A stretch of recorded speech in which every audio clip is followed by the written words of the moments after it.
ਨਿਰਭਉ ਨਿਰਵੈਰ ਅਕਾਲ ਮੂਰਤ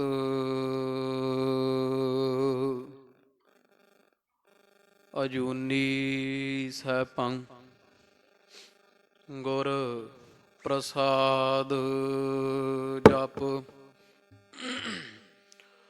ਆਦਿ ਸਚ ਜੁਗਾਦ ਸਚ ਹੈ ਭੀ ਸਚ ਨਾਨਕ ਹੋਸੀ ਭੀ ਸਚ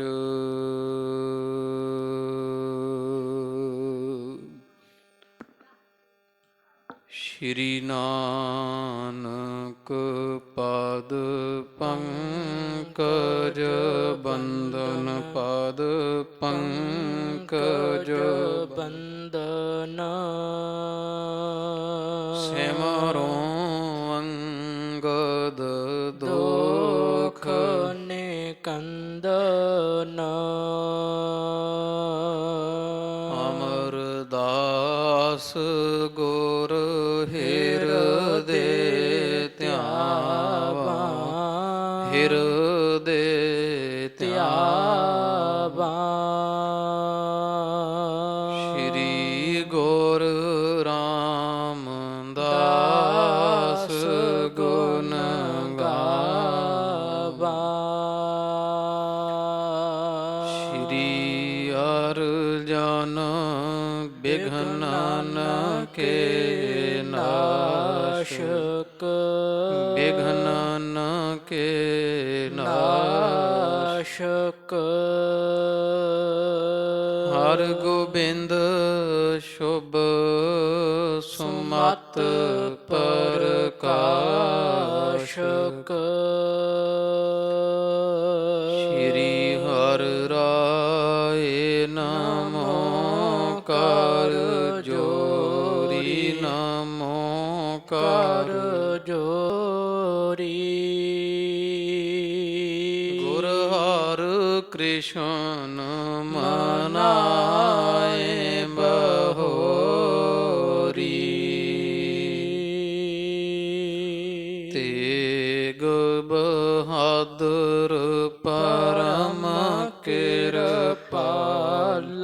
ਪਰਮ ਕਿਰਪਾਲਾ ਸ਼੍ਰੀ ਗੁਰ ਗੋਬਿੰਦ ਸਿੰਘ ਬਿਸਾਲਾ ਤਰੋਂ ਤਰਾ ਪਰ ਪੁਨ ਪੁਨ ਸੀਸਾ ਪੁਨ ਪੁਨ ਸੀਸਾ ਬੰਦੋਂ ਬਾਰ ਬਾਰ ਜਗਦੀਸ਼ਾ ਜਿਸ ਮਹਿ ਅੰਮ੍ਰਿਤ ਗਿਆਨ ਹੈ ਮਾਣਿਕ ਭਗਤ ਵਿਰਾਗ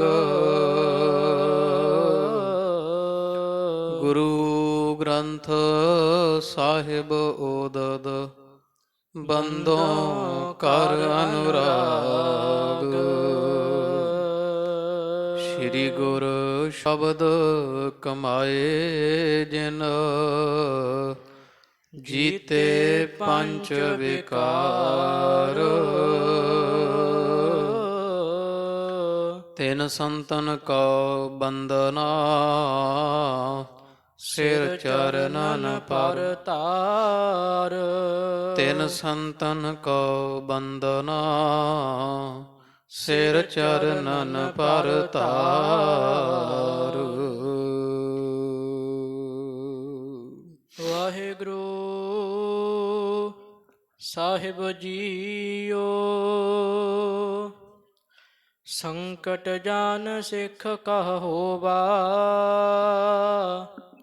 ਕੂਪ ਬਾਰ ਸਿਰ ਪਾਰ ਖਰੋਵਾ ਬੀਤ ਹੈ ਇਸ ਹੈ ਜਾਮਨੀ ਸਾਰੀ ਖਰੋ ਰਹਿ ਨਹਿ ਪਾਰ ਉਤਾਰੀ ਸੰਕਟ ਜਾਨ ਸਿੱਖ ਕਹ ਹੋਵਾ ਕੂਪ ਬਾਰ ਸਿਰ ਪਾਰ ਖਰੋਵਾ ਬੀਤਹਿ ਇਸਹਿ ਜਾਮਨੀ ਸਾਰੀ ਖਰੋ ਰਹਿ ਨਹਿ ਪਾਰ ਉਤਾਰੀ। ਵਾਹਿਗੁਰੂ ਜੀ ਕਾ ਖਾਲਸਾ ਵਾਹਿਗੁਰੂ ਜੀ ਕੀ ਫਤਿਹ। ਹਾਜ਼ਰਾ ਹਜੂਰ ਜਹਰਾ ਜਹੂਰ ਦੀਨਾ ਬੰਧੂ ਭਗਤ ਵਛਲ 10 ਪਾਤਸ਼ਾਹੀਓਂ ਜੀ ਕੇ ਪਾਵਨ ਪਵਿੱਤਰ ਸਵਰੂਪ ਗੁਰੂ ਗਰੀਬ ਨਿਵਾਜ ਨਿਹਚਲ ਚੌਰ ਛਤਰ ਤਖਤ ਕੇ ਮਾਲਕ ਧੰਨ ਧੰਨ ਸਾਹਿਬ ਆਦਿ ਸ਼੍ਰੀ ਗੁਰੂ ਗ੍ਰੰਥ ਸਾਹਿਬ ਜੀ ਮਹਾਰਾਜ ਸੱਚੇ ਸਤਿਗੁਰਾਂ ਦੇ ਸੰਧਿਆ ਸਮੇਂ ਦੇ ਸਜ ਰਹੇ ਦੀਵਾਨ ਅੰਦਰ ਹਾਜ਼ਰੀਆਂ ਭਰ ਰਹੀ ਗੁਰੂ ਰੂਪ ਗੁਰੂ ਖਾਲਸਾ ਸਾਧ ਸੰਗਤ ਜੀਓ। ਸਤਿਗੁਰੂ ਗੁਰੂ ਗਰੀਬ ਨਿਵਾਜ ਜੀਆਂ ਦੀ ਮਹਾਨ ਕਿਰਪਾ ਸਦਕਾ ਪਾਵਨ ਪਵਿੱਤਰ ਸਤ ਸੰਗਤ ਦੀਆਂ ਕੜੀਆਂ ਦਾ ਆਨੰਦ ਆਪਾਂ ਨਿਤਾ ਪ੍ਰਤੀ ਮਾਣਦੇ ਹਾਂ। ਪਾਵਨ ਪਵਿੱਤਰ ਗੁਰ ਇਤਿਹਾਸ ਦੀ ਚੱਲ ਰਹੀ ਲੜੀਵਾਰ ਰੂਪ ਅੰਦਰ ਅੰਮ੍ਰਿਤ ਰੂਪ ਗਾਥਾ, ਜਿਸ ਵਿੱਚ ਧੰਨ ਧੰਨ ਸਾਹਿਬ ਸ੍ਰੀ ਗੁਰੂ ਅਰਜਨ ਦੇਵ ਜੀ ਮਹਾਰਾਜ ਸੱਚੇ ਸਤਿਗੁਰਾਂ ਦਾ ਪਾਵਨ ਪਵਿੱਤਰ ਜੀਵਨ ਵਰਤਾਂਤ ਆਪਾਂ ਸ਼ਰਵਣ ਕਰ ਰਹੇ ਹਾਂ, ਜਿਹਦੇ ਵਿੱਚ ਕਵੀ ਜੀਆਂ ਧੰਨ ਧੰਨ ਸਾਹਿਬ ਸ੍ਰੀ ਗੁਰੂ ਅਰਜਨ ਦੇਵ ਜੀ ਮਹਾਰਾਜ ਸੱਚੇ ਸਤਿਗੁਰਾਂ ਦੇ ਦਰ ਕਰਦੇ ਉਹ ਪਿਆਰੇ ਗੁਰਸਿੱਖਾਂ ਦੇ ਪ੍ਰਸੰਗ ਗੁਰੂ ਅਰਜਨ ਦੇਵ ਜੀ ਮਹਾਰਾਜ ਜੀਆਂ ਦੇ ਖਜ਼ਾਨੇ ਦੇ ਉਹ ਬੇਸ਼ਕੀਮਤੀ ਸੁੱਚੇ ਮੋਤੀ ਹੀਰਿਆਂ ਦਾ ਵਰਣਨ ਕੀਤਾ। ਗੁਰਸਿੱਖਾਂ ਦੇ ਪ੍ਰਸੰਗਾਂ ਵਿੱਚੋਂ ਭਾਈ ਭਗਤੂ ਜੀ ਦਾ ਪ੍ਰਸੰਗ ਆਪਾਂ ਪਿੱਛੇ ਸ਼ਰਵਣ ਕੀਤਾ ਹੈ,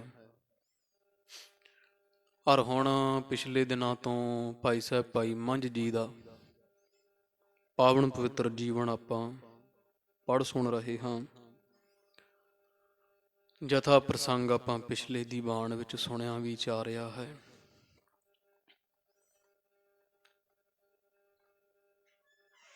ਕਿ ਇੱਕ ਨਗਰ ਦਾ ਧਨਾੜ ਚੌਧਰੀ ਰਾਜਪੂਤ ਜਾਤੀ ਜਿਸ ਦੀ ਹੈ, ਰਾਜਪੂਤ ਘਰਾਣੇ ਵਿੱਚੋਂ ਭਾਈ ਮੰਝ ਹੈ।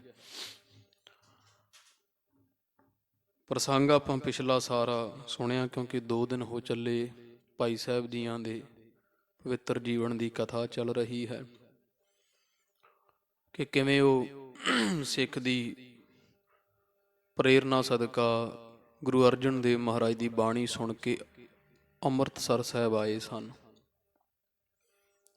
ਕਿਉਂਕਿ ਪਹਿਲਾਂ ਭਾਈ ਮੰਝ ਜੀ ਸਖੀ ਸਰਵਰ ਪੀਰ ਦੇ ਪੁਜਾਰੀ ਸਨ, ਜਿਹਨੂੰ ਆਪਣੇ ਪੰਜਾਬ ਵਿੱਚ ਲਾਲਾਂ ਵਾਲਾ ਕਹਿੰਦੇ ਆ। ਇਸ ਪੀਰ ਦੇ ਪੁਜਾਰੀ ਜਿਨ੍ਹਾਂ ਦੀ ਘਰ ਵਿੱਚ ਇਹਨੇ ਜਗ੍ਹਾ ਵੀ ਬਣਾਈ ਹੋਈ, ਮਹਾਰਾਜ ਤੋਂ ਸਿੱਖੀ ਮੰਗਦਾ। ਜਾਨੀ ਜਾਨ ਗੁਰੂ ਅਰਜਨ ਦੇਵ ਜੀ ਮਹਾਰਾਜ ਜੀ ਆਖਿਆ ਕਿ ਸਿੱਖੀ ਉੱਪਰ ਭਾਈ ਸਿੱਖੀ ਟਿਕਦੀ ਨਹੀਂ, ਇੱਕ ਦਾ ਹੋ ਉਹਦੀ ਪੂਜਾ ਹੀ ਕਰ ਜਿਹਦੀ ਕਰਦਾ। ਹੁਣ ਉਹਦੀ ਪੂਜਾ ਕਰੇ ਕਿ ਉੱਥੋਂ ਸੁੱਖ ਮਿਲਿਆ ਹੋਵੇ, ਜੋ ਕੁਝ ਆਤਮਾ ਨੂੰ ਸ਼ਾਂਤੀ, ਸਹਿਜ ਹਿਰਦੇ ਨੂੰ ਠੰਡ ਪਈ ਹੋਵੇ, ਤੇ ਉਹਦੀ ਪੂਜਾ ਕਰਨ ਨੂੰ ਮਨ ਕਰੇ।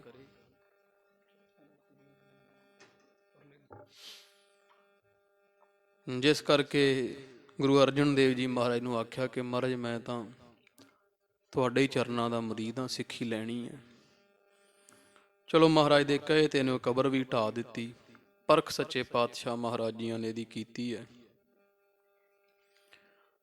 ਜਿਸ ਕਰਕੇ ਇਹਦੀਆਂ ਘਰ ਵਿੱਚ ਚੌਧਰ ਵੀ ਖੁੱਸ ਗਈ, ਮੱਝਾਂ ਗਈਆਂ ਮਰ ਮੁਰ ਗਈਆਂ, ਘਰ ਨੂੰ ਅੱਗ ਲੱਗ ਗਈ। ਪਿੰਡ ਵਾਲਿਆਂ ਵਿਰੋਧ ਕੀਤਾ, ਕਿਉਂਕਿ ਸਾਰਾ ਪਿੰਡ ਹੀ ਸੁੱਖ ਨਾਲ ਪੀਰ ਨੂੰ ਪੂਜਦਾ ਸੀ, ਤੇ ਭਾਈ ਮੱਝ ਨੂੰ ਪਿੰਡੋਂ ਕੱਢ ਦਿੱਤਾ। ਇਹ ਕਿਸੇ ਹੋਰ ਨਗਰ ਆ ਕੇ ਰਹਿਣ ਲੱਗਾ, ਘਾਹ ਖੋਤ ਕੇ ਗੁਜ਼ਾਰਾ ਕੀਤਾ। ਗੁਰੂ ਅਰਜਨ ਦੇਵ ਜੀ ਮਹਾਰਾਜ ਜੀ ਫਿਰ ਇਹਦੇ ਤੇ ਇੱਕ ਹੋਰ ਪਰਚਾ ਪਾਇਆ। ਗਰੀਬੀ ਅੱਤ ਦੀ ਹੈ, ਜਿੰਨਾ ਕੋ ਘਾਹ ਖੋਤਦਾ ਉਹਨਾਂ ਕੁ ਰੋਟੀ ਪਾਣੀ ਖਾ ਲੈਂਦੇ ਆ। ਇੱਕ ਅਰਦਾਸੀਆ ਸਿੱਖ ਮਹਾਰਾਜ ਨੇ ਇਹਦੇ ਪਾਸ ਭੇਜਿਆ। ਹੁਕਮ ਮਹਾਰਾਜ ਨੇ ਦਿੱਤਾ ਤੇ ਆਖਿਆ ਸਿੱਖ ਨੂੰ ਵੀ ਇਹ ਹੁਕਮ ਭਾਈ ਮੰਝ ਨੂੰ ਦੇਣਾ, ਫਲਾਣੇ ਪਿੰਡ ਵਿੱਚ ਰਹਿੰਦਾ, ਘਾਹ ਖੋਤਦਾ ਹੋਵੇਗਾ। ਉਹ ਘਾਈ ਮੰਝ ਨੂੰ ਹੁਕਮ ਦੇਣਾ ਤਦੇ ਆ, ਪਹਿਲਾਂ 21 ਰੁਪਈਏ ਲੈਣੇ ਆ। ਸਿੱਖ ਮਹਾਰਾਜ ਦਾ ਹੁਕਮ ਲੈ ਕੇ ਭਾਈ ਮੰਝ ਦੇ ਨਗਰ ਪਹੁੰਚਿਆ। ਮੰਡੀ ਚੋਂ ਲੰਘਦਿਆਂ ਵੇਖਿਆ ਭਾਈ ਮੰਝ ਨੂੰ ਘਾਹ ਵੇਚਦਾ। ਭਾਈ ਮੰਝ ਦੇ ਪਾਸ ਜਾ ਦੱਸਿਆ ਵੀ ਮੈਨੂੰ ਗੁਰੂ ਅਰਜਨ ਦੇਵ ਜੀ ਮਹਾਰਾਜ ਨੇ ਭੇਜਿਆ। ਬੜਾ ਸਤਿਕਾਰ ਕੀਤਾ, ਜੋ ਦੀਸਾ ਗੁਰ ਸਿੱਖੜਾ ਤਿਸ ਨਿਵ ਨਿਵ ਲਾਗਾ ਪਾਏ ਜੀਓ। ਭਾਈ ਮੰਝ ਜੀਆਂ ਉਸ ਅੰਮ੍ਰਿਤਸਰ ਸਾਹਿਬ ਤੋਂ ਆਏ ਜਾਣ ਕੇ ਸਿੱਖ ਦੇ ਚਰਨ ਪਕੜੇ ਆ। ਧੰਨ ਹੈ ਤੂੰ ਸਿੱਖਾ, ਧੰਨ ਧੰਨ ਸਾਹਿਬ ਸ੍ਰੀ ਗੁਰੂ ਅਰਜਨ ਦੇਵ ਜੀ ਮਹਾਰਾਜ ਦੇ ਦਰ ਕਰੋਂ ਆਇਆ। ਕਿਉਂਕਿ ਭਾਈ ਮੰਝ ਦੀ ਨਿਮਰਤਾ ਹੈ ਤੇ ਮਹਾਰਾਜ ਦਾ ਹੁਕਮ ਵੀ ਆ ਵੀ ਸਿੱਖ ਨੂੰ ਵੇਖ ਕੇ ਸਿੱਖ ਦਾ ਰਿਦਾ ਖਿੜੇ। ਗੁਰੂ ਕਲਗੀਧਰ ਪਾਤਸ਼ਾਹ ਮਹਾਰਾਜ ਦੇ ਬਚਨ ਹੈ, ਰਹਿਤਨਾਮਿਆਂ ਦੇ ਆਗੇ ਆਵਤ ਸਿੰਘ ਜੋ ਪਾਵੈ, ਵਾਹਿਗੁਰੂ ਜੀ ਕੀ ਫਤਿਹ ਬੁਲਾਵੈ। ਤੋ ਸੱਚੇ ਪਾਤਸ਼ਾਹ ਦੀ ਗੁਰਬਾਣੀ ਇਸ ਗੱਲ ਦੀ ਗਵਾਹ ਹੈ, ਜਿਹੜੀ ਸਾਰਿਆਂ ਤੋਂ ਵੱਡੀ ਮਰਿਆਦਾ ਸਿਖਾਲਦੀ ਹੈ। ਗੁਰਸਿੱਖਾਂ ਕੀ ਹਮ ਧੂੜਦੇ ਹਮ ਪਾਪੀ ਪੀ ਗਤ ਪਾਹੇ। ਕਿਸੇ ਸਿੱਖ ਦੀ ਧੂੜੀ ਮਿਲੇ, ਸਾਡੇ ਵਰਗੇ ਪਾਪੀਆਂ ਦਾ ਵੀ ਕਲਿਆਣ ਹੋ ਜਾਵੇ। ਤੇ ਉਹ ਅੱਜ ਕੱਲ੍ਹ ਐ ਆ ਵੀ ਉਹ ਸਮਾਂ ਵੀ ਪਹਿਲੀ ਗੱਲ ਕੋਈ ਚੁੱਕਦਾ ਨਹੀਂ, ਤੇ ਜੇ ਆਪ ਜੀ ਕਿਸੇ ਦੇ ਗੋਡੀ ਹੱਥ ਲਾ ਵੀ ਦੋ ਵੱਡਾ ਉਮਰ 'ਚ ਜਾਣ ਕੇ, ਉਹ ਅੱਗੋਂ ਹੋਰ ਹੀ ਪਾਸੇ ਤੁਰ ਪੈਂਦਾ। ਆਖੇ ਜੀ ਝੁਕਣਾ ਨਹੀਂ ਚਾਹੀਦਾ। ਉਹ ਬਾਪ ਦੇ ਦਰਜੇ ਦਾ ਜਾਣ ਕੇ, ਵੱਡਾ ਜਾਣ ਕੇ ਹੁਣ ਮਹਾਰਾਜ ਦਾ ਦਰ ਘਰ ਵਿੱਚ ਕਰਨੀ ਵੱਡੀ, ਕਿਸੇ ਦੀ ਕਰਨੀ ਵੱਡੀ, ਕਿਉਂਕਿ ਸਾਰੀ ਉਮਰ ਜਿਨ੍ਹਾਂ ਨੂੰ ਗੁਰੂ ਦੀ ਸੇਵਾ ਵਿੱਚ ਲੰਘ ਗਈ ਹੈ, ਤੇ ਕੋਈ ਉਹਨਾਂ ਦਾ ਸਤਿਕਾਰ ਕਰੇ। ਮੇਰੇ ਵਰਗਾ ਵੀ ਚਲੋ ਭਾਈ ਇਹ ਉਮਰ ਵਿੱਚ ਵੱਡੇ ਗੁਰੂ ਕੇ ਸਿੱਖ ਹੈ। ਹੁਣ ਉਹਨਾਂ ਦੀ ਇੱਛਾ ਤਾਂ ਕੋਈ ਹੁੰਦੀ ਨਹੀਂ ਸਾਡੇ ਪੈਰੀਂ ਝੁਕੇ ਨਾ ਝੁਕੇ, ਜਿਹੜੇ ਗੁਰੂ ਕੇ ਪੂਰਨ ਗੁਰ ਸਿੱਖ ਹੈ। ਉਹ ਜਿਹੋ ਜਿਹਾ ਲਾਇਆ, ਜਿਹੋ ਜਿਹਾ ਨਾ ਲਾਇਆ, ਉਹ ਜੇ ਗੋਡੀ ਹੱਥ ਲਾ ਵੀ ਦਿੱਤਾ ਤਾਂ ਵੀ ਖੁਸ਼ ਹੋ ਜਾਂਦੇ, ਨਾ ਲਾਇਆ ਤਾਂ ਵੀ ਪ੍ਰਸੰਨ ਹੈ। ਪਰ ਜਿਹੜੇ ਉਹ ਅੱਜ ਕੱਲ੍ਹ ਕਹਿੰਦੇ ਵੀ ਉੱਥੇ ਮੱਥਾ ਨਾ ਟੇਕੋ, ਨਿਸ਼ਾਨ ਸਾਹਿਬ ਨੂੰ ਨਹੀਂ ਝੁਕਣਾ, ਗੁਰੂ ਕੇ ਨਿਸ਼ਾਨਾਂ ਨੂੰ, ਗੁਰੂ ਕੇ ਨਿਸ਼ਾਨੀਆਂ ਨੂੰ, ਚਿਹਨ ਚਿੰਨ੍ਹਾਂ ਨੂੰ, ਉਹਨਾਂ ਦੇ ਪ੍ਰੇਰੇ ਹੋਏ ਜਿਹੜੇ ਆ ਕੋਈ ਬਨਾਵਟੀ ਜੇ ਸਿੱਖ ਬਣ ਜਾਂਦੇ, ਫਿਰ ਉਹ ਉਹਨਾਂ ਦੇ ਚਰਨੀ ਝੁਕੋ ਵੀ ਇਹ ਬਜ਼ੁਰਗ ਜਾਣ ਕੇ, ਫਿਰ ਉਹ ਐਂ ਕਹਿੰਦੇ ਆ ਵੀ ਹੋਰ ਪਾਸੇ ਤੁਰ ਪੈਂਦੇ ਆ। ਆਖੇ ਨਹੀਂ ਜੀ ਉੱਥੇ ਹੀ ਝੁਕੋ ਇਕੱਲੇ ਗੁਰੂ ਗ੍ਰੰਥ ਸਾਹਿਬ ਮਹਾਰਾਜ ਅੱਗੇ। ਵੀ ਤੇਰੇ ਅੱਗੇ ਤਾਂ ਝੁਕ ਰਿਹਾ ਨਾ ਵੀ ਤੂੰ ਉਹ ਗੁਰੂ ਕਾ ਸਿੱਖ ਹੈ। ਫਿਰ ਉਹਨਾਂ ਨੂੰ ਪੁੱਛੋ ਜੀ, ਫਿਰ ਮਹਾਰਾਜ ਲਿਖ ਕੇ ਗਏ ਜੋ ਦੀਸਾ ਗੁਰ ਸਿੱਖੜਾ ਤਿਸ ਨਿਵ ਨਿਵ ਲਾਗਾ ਪਾਏ ਜੀ। ਉਹ ਕਹਿੰਦੇ ਜੀ ਇਹਦਾ ਨਹੀਂ ਸਾਨੂੰ ਪਤਾ, ਪਰ ਉੱਥੇ ਹੀ ਗੁਰੂ ਗ੍ਰੰਥ ਸਾਹਿਬ ਮਹਾਰਾਜ ਨੂੰ ਇਕੱਲਾ ਮੱਥਾ ਟੇਕਣਾ, ਇਹ ਬੰਦਨਾ ਹੁੰਦੀ ਹੈ। ਗੁਰਸਿੱਖ ਦੇ ਚਰਨੀ ਝੁਕਣਾ ਇਹ ਨਿਮਰਤਾ ਹੋਰ ਹੈ, ਗੁਰੂ ਗ੍ਰੰਥ ਸਾਹਿਬ ਮਹਾਰਾਜ ਦੇ ਵਾਸਤੇ ਸਾਡੀ ਭਾਵਨਾ ਹੋਰ ਹੈ। ਗੁਰੂ ਗ੍ਰੰਥ ਸਾਹਿਬ ਮਹਾਰਾਜ ਨੂੰ ਬੰਦਨਾ ਕਰਦੇ ਹਾਂ ਅਸੀਂ, ਤੇ ਸਿੱਖ ਦੀ ਕਮਾਈ ਨੂੰ ਝੁਕਦੇ ਹਾਂ ਵੀ ਧੰਨ ਹੈ ਭਾਈ ਤੂੰ। ਸਾਡੇ ਵਰਗੇ ਜਿੰਨਾ ਅਜੇ ਪੂਣੀ ਨਹੀਂ ਕੱਤੀ ਗੁਰੂ ਕੇ ਦਰ ਘਰ ਦੀ ਸੇਵਾ ਵਿੱਚ, ਤੇ ਤੁਹਾਡੀ ਕਰਨੀ ਪ੍ਰਧਾਨ ਮਹਾਨ ਹੈ। ਤੁਹਾਡੀ ਕਰਨੀ ਨੂੰ ਅਸੀਂ ਝੁਕਦੇ ਹਾਂ, ਕਿਉਂਕਿ ਅਸੀਂ ਗੁਰੂ ਕੇ ਸਿੱਖ ਹਾਂ। ਟਿੰਡ ਹੁੰਦੀ ਉਹ ਖੂਹ ਭਰਿਆ ਹੁੰਦਾ, ਉਹਦੇ ਵਿੱਚ ਥੱਲੇ ਝੁਕਦੀ ਆ, ਫਿਰ ਭਰ ਕੇ ਬਾਹਰ ਆਉਂਦੀ। ਉਹ ਫਿਰ ਆਪਦੇ ਆਪ ਨੂੰ ਸਿੱਖ, ਆਪਦੇ ਰਿਦੇ ਨੂੰ ਟਿੰਡ ਵਰਗਾ ਜਤਾਉਂਦੇ ਵੀ ਇਹ ਖੂਹ ਹੈ ਭਰਿਆ ਹੋਇਆ ਗੁਰੂ ਕਾ ਸਿੱਖ, ਕਿਉਂਕਿ ਬਾਣੀ ਬਾਣੇ ਵਿੱਚ ਪੂਰਾ ਸੂਰ ਹੈ, ਸੇਵਾ ਵਾਲਾ ਹੈ। ਤੇ ਜਿਵੇਂ ਟਿੰਡ ਝੁਕ ਕੇ ਜਾਂਦੀ, ਫਿਰ ਜਿਹੜੇ ਕੋਈ ਵਿਚਾਰਵਾਨ ਸਿੱਖ ਉਹ ਚੰਗੇ ਗੁਰਸਿੱਖ ਕਰਨੀ ਵਾਲੇ ਦੇ ਅੱਗੇ ਇਉਂ ਝੁਕਦੇ ਵੀ ਜਿਵੇਂ ਖੂਹ 'ਚ ਟਿੰਡ ਝੁਕੇਗੀ ਤੇ ਭਰ ਕੇ ਆਵੇਗੀ, ਵੀ ਸ਼ਾਇਦ ਇਹਦੇ ਤੋਂ ਸਾਨੂੰ ਵੀ ਕੁਝ ਮਿਲ ਜਾਵੇ। ਇਸ ਤਰ੍ਹਾਂ ਦੀ ਨਿਮਰਤਾ ਰੱਖਦੇ ਹੋਏ ਭਾਈ ਮੰਝ ਜੀ ਹੈ ਵੀ ਇਹ ਗੁਰੂ ਕੇ ਦਰਸ਼ਨ ਕਰਕੇ ਆਇਆ ਹੈ, ਗੁਰੂ ਕੇ ਹਜ਼ੂਰ ਰਹਿਣ ਵਾਲਾ ਸਿੱਖ ਹੈ, ਗੁਰੂ ਘਰ ਦਾ ਅਰਦਾਸੀਆ ਹੈ, ਗੁਰੂ ਅਰਜਨ ਦੇਵ ਮਹਾਰਾਜ ਸੱਚੇ ਪਾਤਸ਼ਾਹ ਜੀਆਂ ਦੇ ਪ੍ਰੇਮ ਦਾ ਪਾਤਰ ਹੈ, ਦਰਸ਼ਨ ਕਰਦਾ ਦਿਨ ਰਾਤ। ਫਿਰ ਮਹਾਰਾਜ ਨੇ ਸੁਨੇਹਾ ਦੇ ਕੇ ਭੇਜਿਆ। ਇਹ ਜਾਣ ਕੇ ਭਾਈ ਮੰਝ ਜੀ ਝੁਕੇ, ਪ੍ਰੇਮ ਦੇ ਨਾਲ ਬੇਨਤੀ ਕੀਤੀ, ਆਓ ਜੀ ਆਇਆਂ ਨੂੰ। ਉਹਨਾਂ ਆਖਿਆ ਕਿ ਗੁਰੂ ਅਰਜਨ ਦੇਵ ਜੀ ਮਹਾਰਾਜ ਨੇ ਹੁਕਮ ਭੇਜਿਆ, ਲਿਆਓ ਮਹਾਰਾਜ ਵਿਖਾਓ, ਅਸੀਂ ਦਰਸ਼ਨ ਕਰੀਏ। ਕਹਿੰਦੇ ਹੁਕਮ ਨਾਲ ਇਹ ਵੀ ਹੁਕਮ ਹੋਇਆ ਵੀ ਹੁਕਮ ਦੇ ਉੱਪਰ ਹੁਕਮ ਹੋਇਆ ਵੀ ਹੁਕਮਨਾਮਾ ਤਦੇ ਦੇਣਾ ਜਦੋਂ 21 ਰੁਪਈਏ ਜਿਹੜੀ ਇਹਦੀ ਭੇਟਾ ਦਰਸ਼ਨਾਂ ਦੀ ਦੇਣਗੇ। ਘਰੇ ਲੈ ਕੇ ਗਏ, ਜਲ ਪਾਣੀ ਛਕਾਇਆ, ਆਪਦੀ ਪਤਨੀ ਨੂੰ ਦੱਸਿਆ ਵੀ ਕਿਵੇਂ ਕਰੀਏ। ਉਹ ਕਹਿੰਦੀ ਪਤੀ ਜੀ ਇਹ ਕੋਈ ਵੱਡੀ ਗੱਲ ਤਾਂ ਹੈ ਨਹੀਂ, ਕਿਉਂਕਿ ਉਹ ਵੀ ਸਿਦਕਾ ਵਾਲੀ ਮਾਈ ਸੀ। ਜ਼ਰੂਰ ਗੁਰੂ ਅਰਜਨ ਦੇਵ ਮਹਾਰਾਜ ਜੀਆਂ ਜੇ ਹੁਕਮ ਦਿੱਤਾ ਹੈ ਤੇ 21 ਰੁਪਏ ਕਿਹੜੇ ਜ਼ਿਆਦੇ ਹੈ, ਤਾਂ ਸਿਰ ਦੇ ਕੇ ਵੀ ਮਿਲ ਜਾਵੇ ਤੇ ਸਮਝ ਲਓ ਤਾਂ ਵੀ ਆਪਾਂ ਕੁਝ ਨਹੀਂ ਦਿੱਤਾ। ਆਪਣੇ ਘਰ ਵਿੱਚ ਪੁੱਤਰੀ ਵਿਆਹੁਣ ਯੋਗ ਹੈ। ਆਪਣੇ ਨਗਰ ਦਾ ਧਨਾੜ ਸਰਦਾਰ ਸ਼ਾਹੂਕਾਰ ਜਿਹਦੀ ਪਤਨੀ ਚੜ੍ਹਾਈ ਕੀਤੀ ਹੋਈ ਹੈ, ਉਹ ਇਹਦਾ ਰਿਸ਼ਤਾ ਮੰਗਦਾ ਰਿਹਾ। 500 ਰੁਪਏ ਦਿੰਦਾ ਸੀ, ਆਪਾਂ ਨਹੀਂ ਲਿਆ ਜੇ ਤੀਕਰ।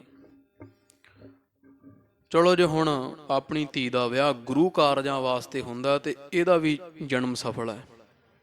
ਆਪਾਂ ਨੂੰ ਲਾਲਚ ਕੋਈ ਨਹੀਂ, ਕੇਵਲ 21 ਰੁਪਏ ਆਪਾਂ ਲੈ ਲਵਾਂਗੇ ਉਸ ਸ਼ਾਹੂਕਾਰ ਤੋਂ। ਇਸ ਤਰ੍ਹਾਂ ਇਹ ਮਾਈ ਨੇ ਸਿਆਣਪ ਵਿਖਾ ਕੇ ਆਪਣੀ ਪੁੱਤਰੀ ਦਾ ਰਿਸ਼ਤਾ ਉਸ ਸ਼ਾਹੂਕਾਰ ਨਾਲ ਕੀਤਾ।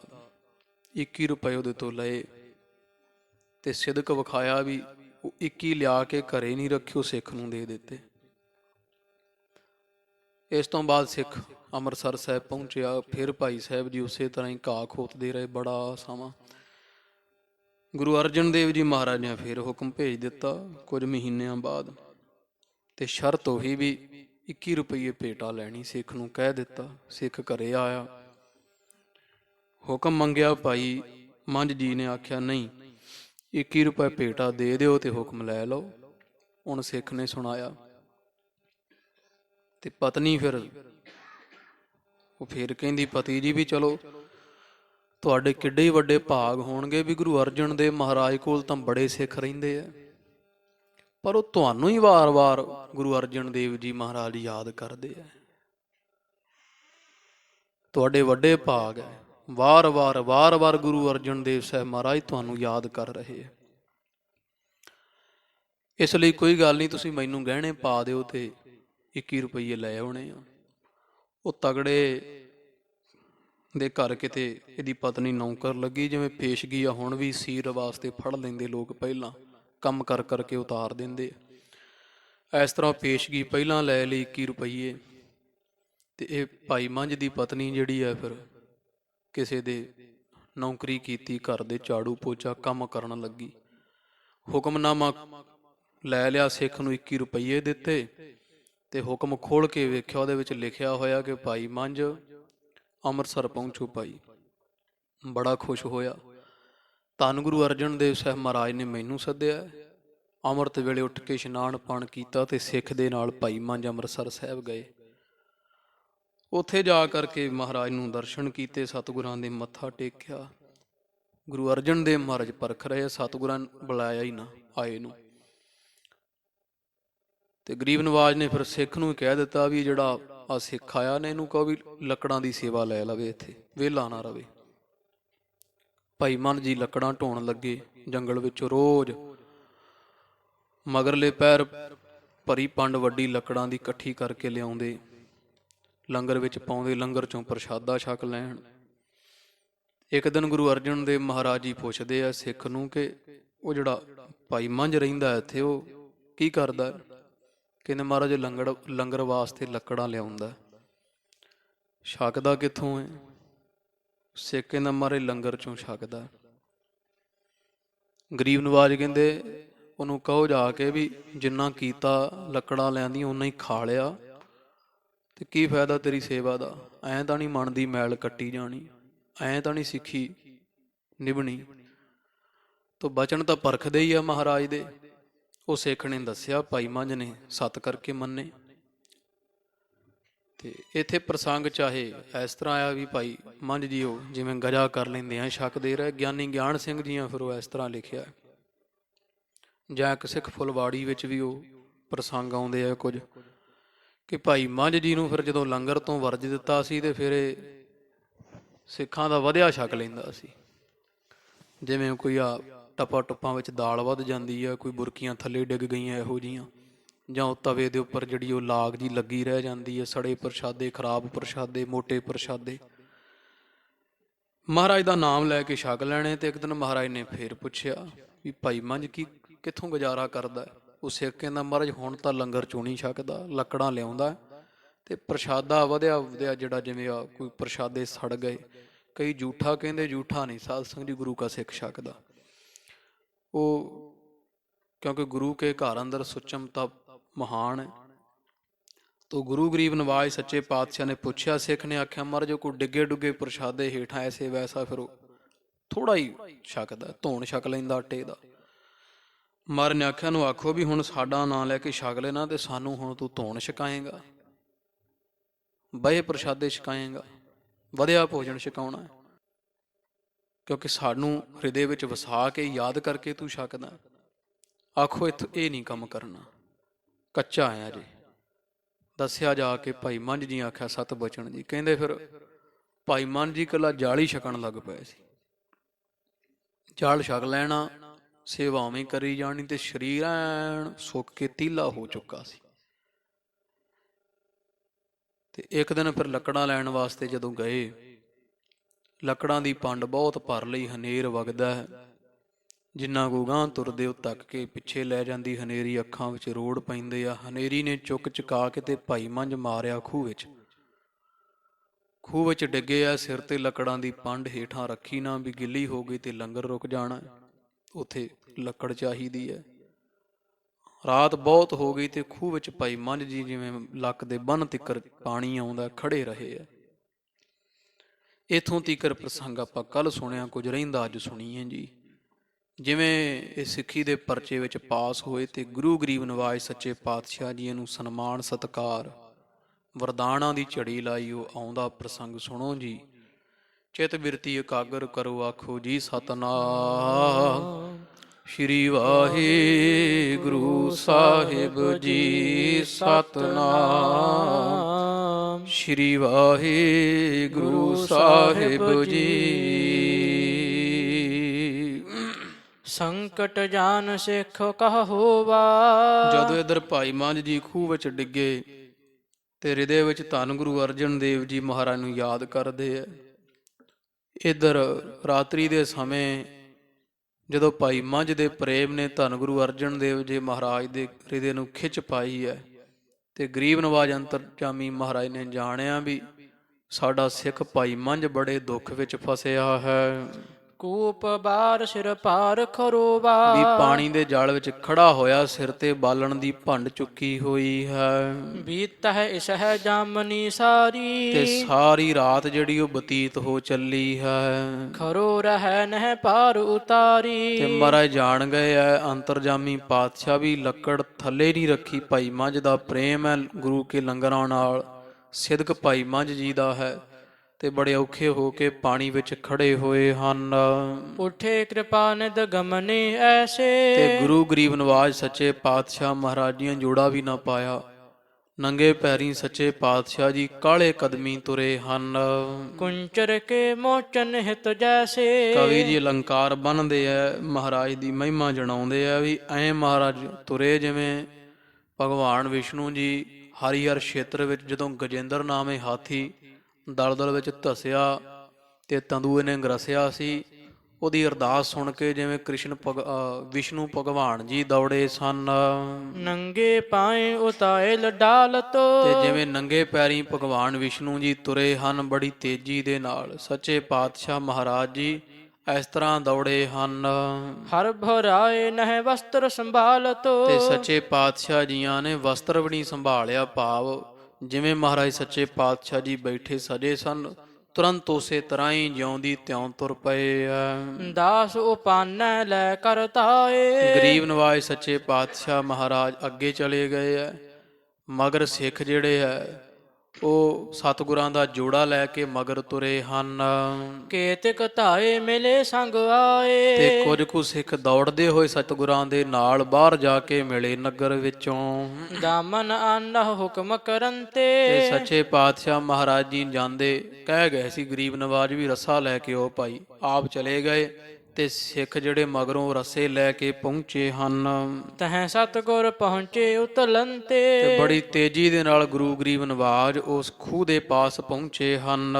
ਫੁਤੋ ਸਮੀਪ ਪਹੁੰਚੇ ਤੇ ਜਾਏ। ਭਾਈ ਮੱਝ ਜਿੱਥੇ ਡਿੱਗੇ ਹੋਏ ਆ ਉਸ ਖੂਹ ਦੇ ਲਾਗੇ, ਇਹ ਸੁਲਤਾਨਵਿੰਡ ਨਗਰ ਸੀ ਉਦੋਂ, ਇੱਥੇ ਖੂਹ ਸੀ ਇਸ ਨਗਰ ਦੇ ਵਿੱਚ ਜਾਂ ਇਸ ਖੂਹ ਦੇ ਪਾਸ ਸੱਚੇ ਪਾਤਸ਼ਾਹ ਜੀ ਪਹੁੰਚੇ ਆ।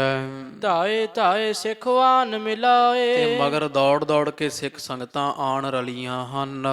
ਕੂਪ ਧੀਰ ਥਿਤ ਹੋਏ ਉਚਾਰਾ। ਤੇ ਖੂਹ ਦੇ ਲਾਗੇ ਹੋ ਕੇ ਗੁਰੂ ਗਰੀਬ ਨਵਾਜ ਮਹਾਰਾਜ ਜੀ ਬੋਲਦੇ ਹਨ, ਕੌਣ ਹੈ ਤੂੰ ਕਸ਼ਟ ਮਝਾਰਾ। ਵੀ ਕੌਣ ਹੈ ਭਾਈ ਤੂੰ ਬੜੇ ਕਸ਼ਟ ਵਿੱਚ ਦੁੱਖ ਵਿੱਚ ਫਸਿਆ ਹੋਇਆ।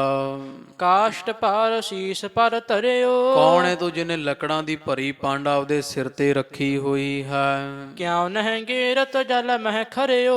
ਹੁਣ ਮਹਾਰਾਜ ਵੀ ਪਰਖ ਕਰਦੇ ਜਾਣਦੇ ਹੀ ਆ ਮਹਾਰਾਜ ਤਾਂ ਕੌਣ ਹੈ, ਪਰ ਸੱਚੇ ਪਾਤਸ਼ਾਹ ਜੀ ਕਹਿੰਦੇ ਕੌਣ ਹੈ ਭਾਈ ਤੂੰ ਭਰੀ ਲੱਕੜ ਦੀ ਪੰਡ ਸਿਰ ਤੇ ਰੱਖੀਏ, ਕਿਉਂ ਨਹੀਂ ਇਹਨੂੰ ਪਾਣੀ ਵਿੱਚ ਰੱਖ ਦਿੰਦਾ, ਔਖਾ ਹੋ ਰਿਹਾ ਹੈ।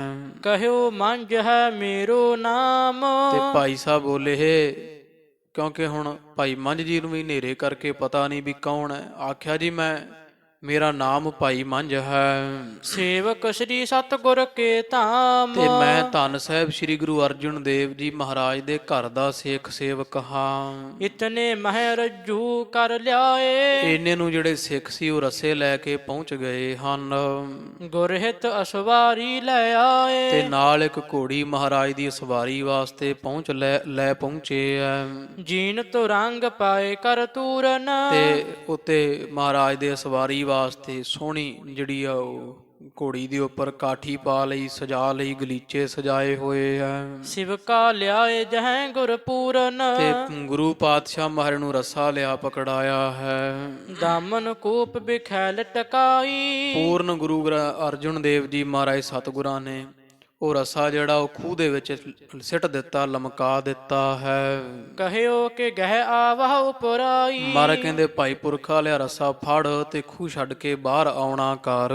ਪੂਰਬ ਭਾਰ ਨਿਕਾਸਨ ਕਰੋ। ਤੇ ਇਸ ਤਰ੍ਹਾਂ ਉਹ ਫਿਰ ਥੱਲਿਓਂ ਆਵਾਜ਼ ਆਈ ਹੈ ਭਾਈ ਮੰਝ ਦੀ ਕਿ ਨਹੀਂ, ਪਹਿਲਾਂ ਜਿਹੜੀ ਲੱਕੜਾਂ ਦੀ ਪੰਡ ਮੈਂ ਬੰਨਾਂਗਾ ਤੇ ਪਹਿਲਾਂ ਭਰੀ ਹੋਈ ਪੰਡ ਲੱਕੜਾਂ ਦੀ ਖਿੱਚਣੀ ਕਰੋ। ਰਹਿ ਸ਼ੁਸ਼ਕ ਨਹਿ ਜੇ ਅੰਬ ਤਰਾਂ। ਕਿਉਂਕਿ ਜੇ ਮੈਂ ਆ ਗਿਆ ਨਾ ਬਾਹਰ ਤੇ ਪੰਡ ਥੱਲੇ ਰੱਖਣੀ ਪੈਣੀ ਹੈ, ਇਹਦੇ ਵਿੱਚ ਪਾਣੀ ਪੈ ਜਾਵੇਗਾ, ਸੁੱਕੀ ਨਹੀਂ ਰਹੇਗੀ। ਪੁਨ ਪਿੱਛੇ ਮੁਝ ਲੇਹੋ ਨਿਕਾਸ। ਪਹਿਲਾਂ ਪੰਡ ਜਿਹੜੀ ਮੈਂ ਬੰਨ ਕੇ ਭੇਜਦਾ ਉਹ ਖਿੱਚੋ ਤੇ ਪਿੱਛੋਂ ਮੈਨੂੰ ਕੱਢ ਲੈਣਾ ਤੁਸਾਂ। ਲੈ ਈਂਧਨ ਚੱਲ ਹਾਂ ਗੁਰ ਪਾਸ। ਕਿਉਂਕਿ ਲੱਕੜ ਜਿਹੜੀ ਬਹੁਤ ਜ਼ਰੂਰੀ ਹੈ ਗੁਰੂ ਕੇ ਲੰਗਰਾਂ ਵਾਸਤੇ ਚਾਹੀਦੀ ਹੈ, ਮੈਨੂੰ ਬਾਅਦ ਵਿੱਚ ਕੱਢ ਲੈਣਾ ਤੇ ਲੱਕੜ ਸੁੱਕੀ ਹੋਵੇਗੀ ਤੇ ਸਤਿਗੁਰਾਂ ਦੀ ਖੁਸ਼ੀ ਹੋਵੇਗੀ। ਮਹਾਰਾਜ ਦੇ ਪਾਸ ਮੈਂ ਲੱਕੜ ਲੈ ਜਾਵਾਂਗਾ। ਰਜੂ ਸੰਗ ਬੰਧ ਕਰ ਪਾਰਾ। ਇਸ ਤਰ੍ਹਾਂ ਕਹਿ ਕੇ ਭਰੀ ਹੋਈ ਲੱਕੜ ਦੀ ਪੰਡ ਭਾਈ ਮੰਝ ਦੀਆਂ ਰੱਸੇ ਨਾਲ ਬੰਨ੍ਹ ਦਿੱਤੀ ਹੈ। ਖੈਂਚ ਵਹਿਰ ਕੋ ਨਰਨ ਨਿਕਾਰਾ। ਤੇ ਗੁਰਸਿੱਖਾਂ ਨੇ ਖਿੱਚ ਕੇ ਰੱਸਾ ਪੰਡ ਬਾਹਰ ਕੱਢ ਲਈ ਖੂਹ ਵਿੱਚੋਂ। ਪਿੱਛੇ ਤੇ ਦਾਮਨ ਗਹਿ ਹਾਥ। ਪਿੱਛੋਂ ਫਿਰ ਰੱਸਾ ਸੁੱਟਿਆ ਤੇ ਭਾਈ ਮੰਝ ਨੇ ਉਹ ਰੱਸਾ ਪਕੜਿਆ ਹੈ। ਨਿਕਸਿਓ ਤਿਆਗ ਕੂਪ ਬਲ ਸਾਥ। ਤੇ ਖੂਹ ਤੋਂ ਬਾਹਰ ਭਾਈ ਮੰਝ ਜੀ ਨਿਕਲੇ ਬੜੇ ਬਲ ਦੇ ਨਾਲ। ਸ਼੍ਰੀ ਅਰਜਨ ਠਾਡੇ ਢਿਗ ਦੇਖ। ਤੇ ਜਦ ਹੀ ਭਾਈ ਮੰਝ ਜੀ ਇਹ ਖੂਹ ਦੇ ਵਿੱਚੋਂ ਬਾਹਰ ਨਿਕਲੇ ਤੇ ਬਾਹਰ ਵੇਖਿਆ ਵੀ ਹੁਣ ਪਰਿਪੂਰਨ ਗੁਰੂ ਗਰੀਬ ਨਿਵਾਜ ਨਿਹਚਲ ਚੌਰ ਛਤਰ ਤਖਤ ਕੇ ਮਾਲਕ ਧੰਨ ਧੰਨ ਸਾਹਿਬ ਸ੍ਰੀ ਗੁਰੂ ਅਰਜਨ ਦੇਵ ਜੀ ਮਹਾਰਾਜ ਸਾਹਮਣੇ ਖੜੇ ਹੋਏ ਹਨ ਪਾਏ ਨ ਪਰਿਓ ਸੋ ਪ੍ਰੇਮ ਵਿਸੇਖੋ ਤੇ ਅੱਖਾਂ ਵਿੱਚ ਜਾਲ ਆਇਆ ਭਾਈ ਮੰਝ ਜੀ ਦੇ। ਧੰਨ ਗੁਰੂ ਅਰਜਨ ਦੇਵ ਜੀ ਮਹਾਰਾਜ ਦੇ ਚਰਨੀ ਡਿੱਗ ਪਿਆ ਹੈ, ਬੜਾ ਪ੍ਰੇਮ ਹੈ ਵਿਸ਼ੇਸ਼ ਹੀ। ਇਹੋ ਕੁਛ ਨਹੀਂ ਨਰਾਵਰ ਬਾਤ ਤੇ ਹੱਥ ਜੋੜ ਕੇ ਆਖਿਆ, ਹੇ ਦੀਨਾ ਬੰਧੂ ਮਹਾਰਾਜ ਤੁਹਾਡੇ ਵਾਸਤੇ ਕੋਈ ਨਵੀਂ ਗੱਲ ਨਹੀਂ ਹੈ, ਤੁਸੀਂ ਮੇਰੀ ਸਹਾਇਤਾ ਵਾਸਤੇ ਪਹੁੰਚੇ ਹੋ। ਤੁਹਾਡੇ ਵਾਸਤੇ ਸੱਚੇ ਪਾਤਸ਼ਾਹ ਜੀ ਕੋਈ ਨਵੀਂ ਗੱਲ ਥੋੜੀ, ਕਿਹੜਾ ਪਹਿਲੀ ਵਾਰੀ ਸਿੱਖ ਦੀ ਬਾਹ ਪਕੜੀ ਹੈ। ਸਿੱਖਣ ਕੇ ਸਹਾਏ ਦਿਨ ਰਾਤ ਤੁਸੀਂ ਤਾਂ ਮਹਾਰਾਜ ਦਿਨ ਰਾਤ ਹੀ ਸਿੱਖਾਂ ਦੀ ਸਹਾਇਤਾ ਕਰਨ ਵਾਲੇ ਹੋ।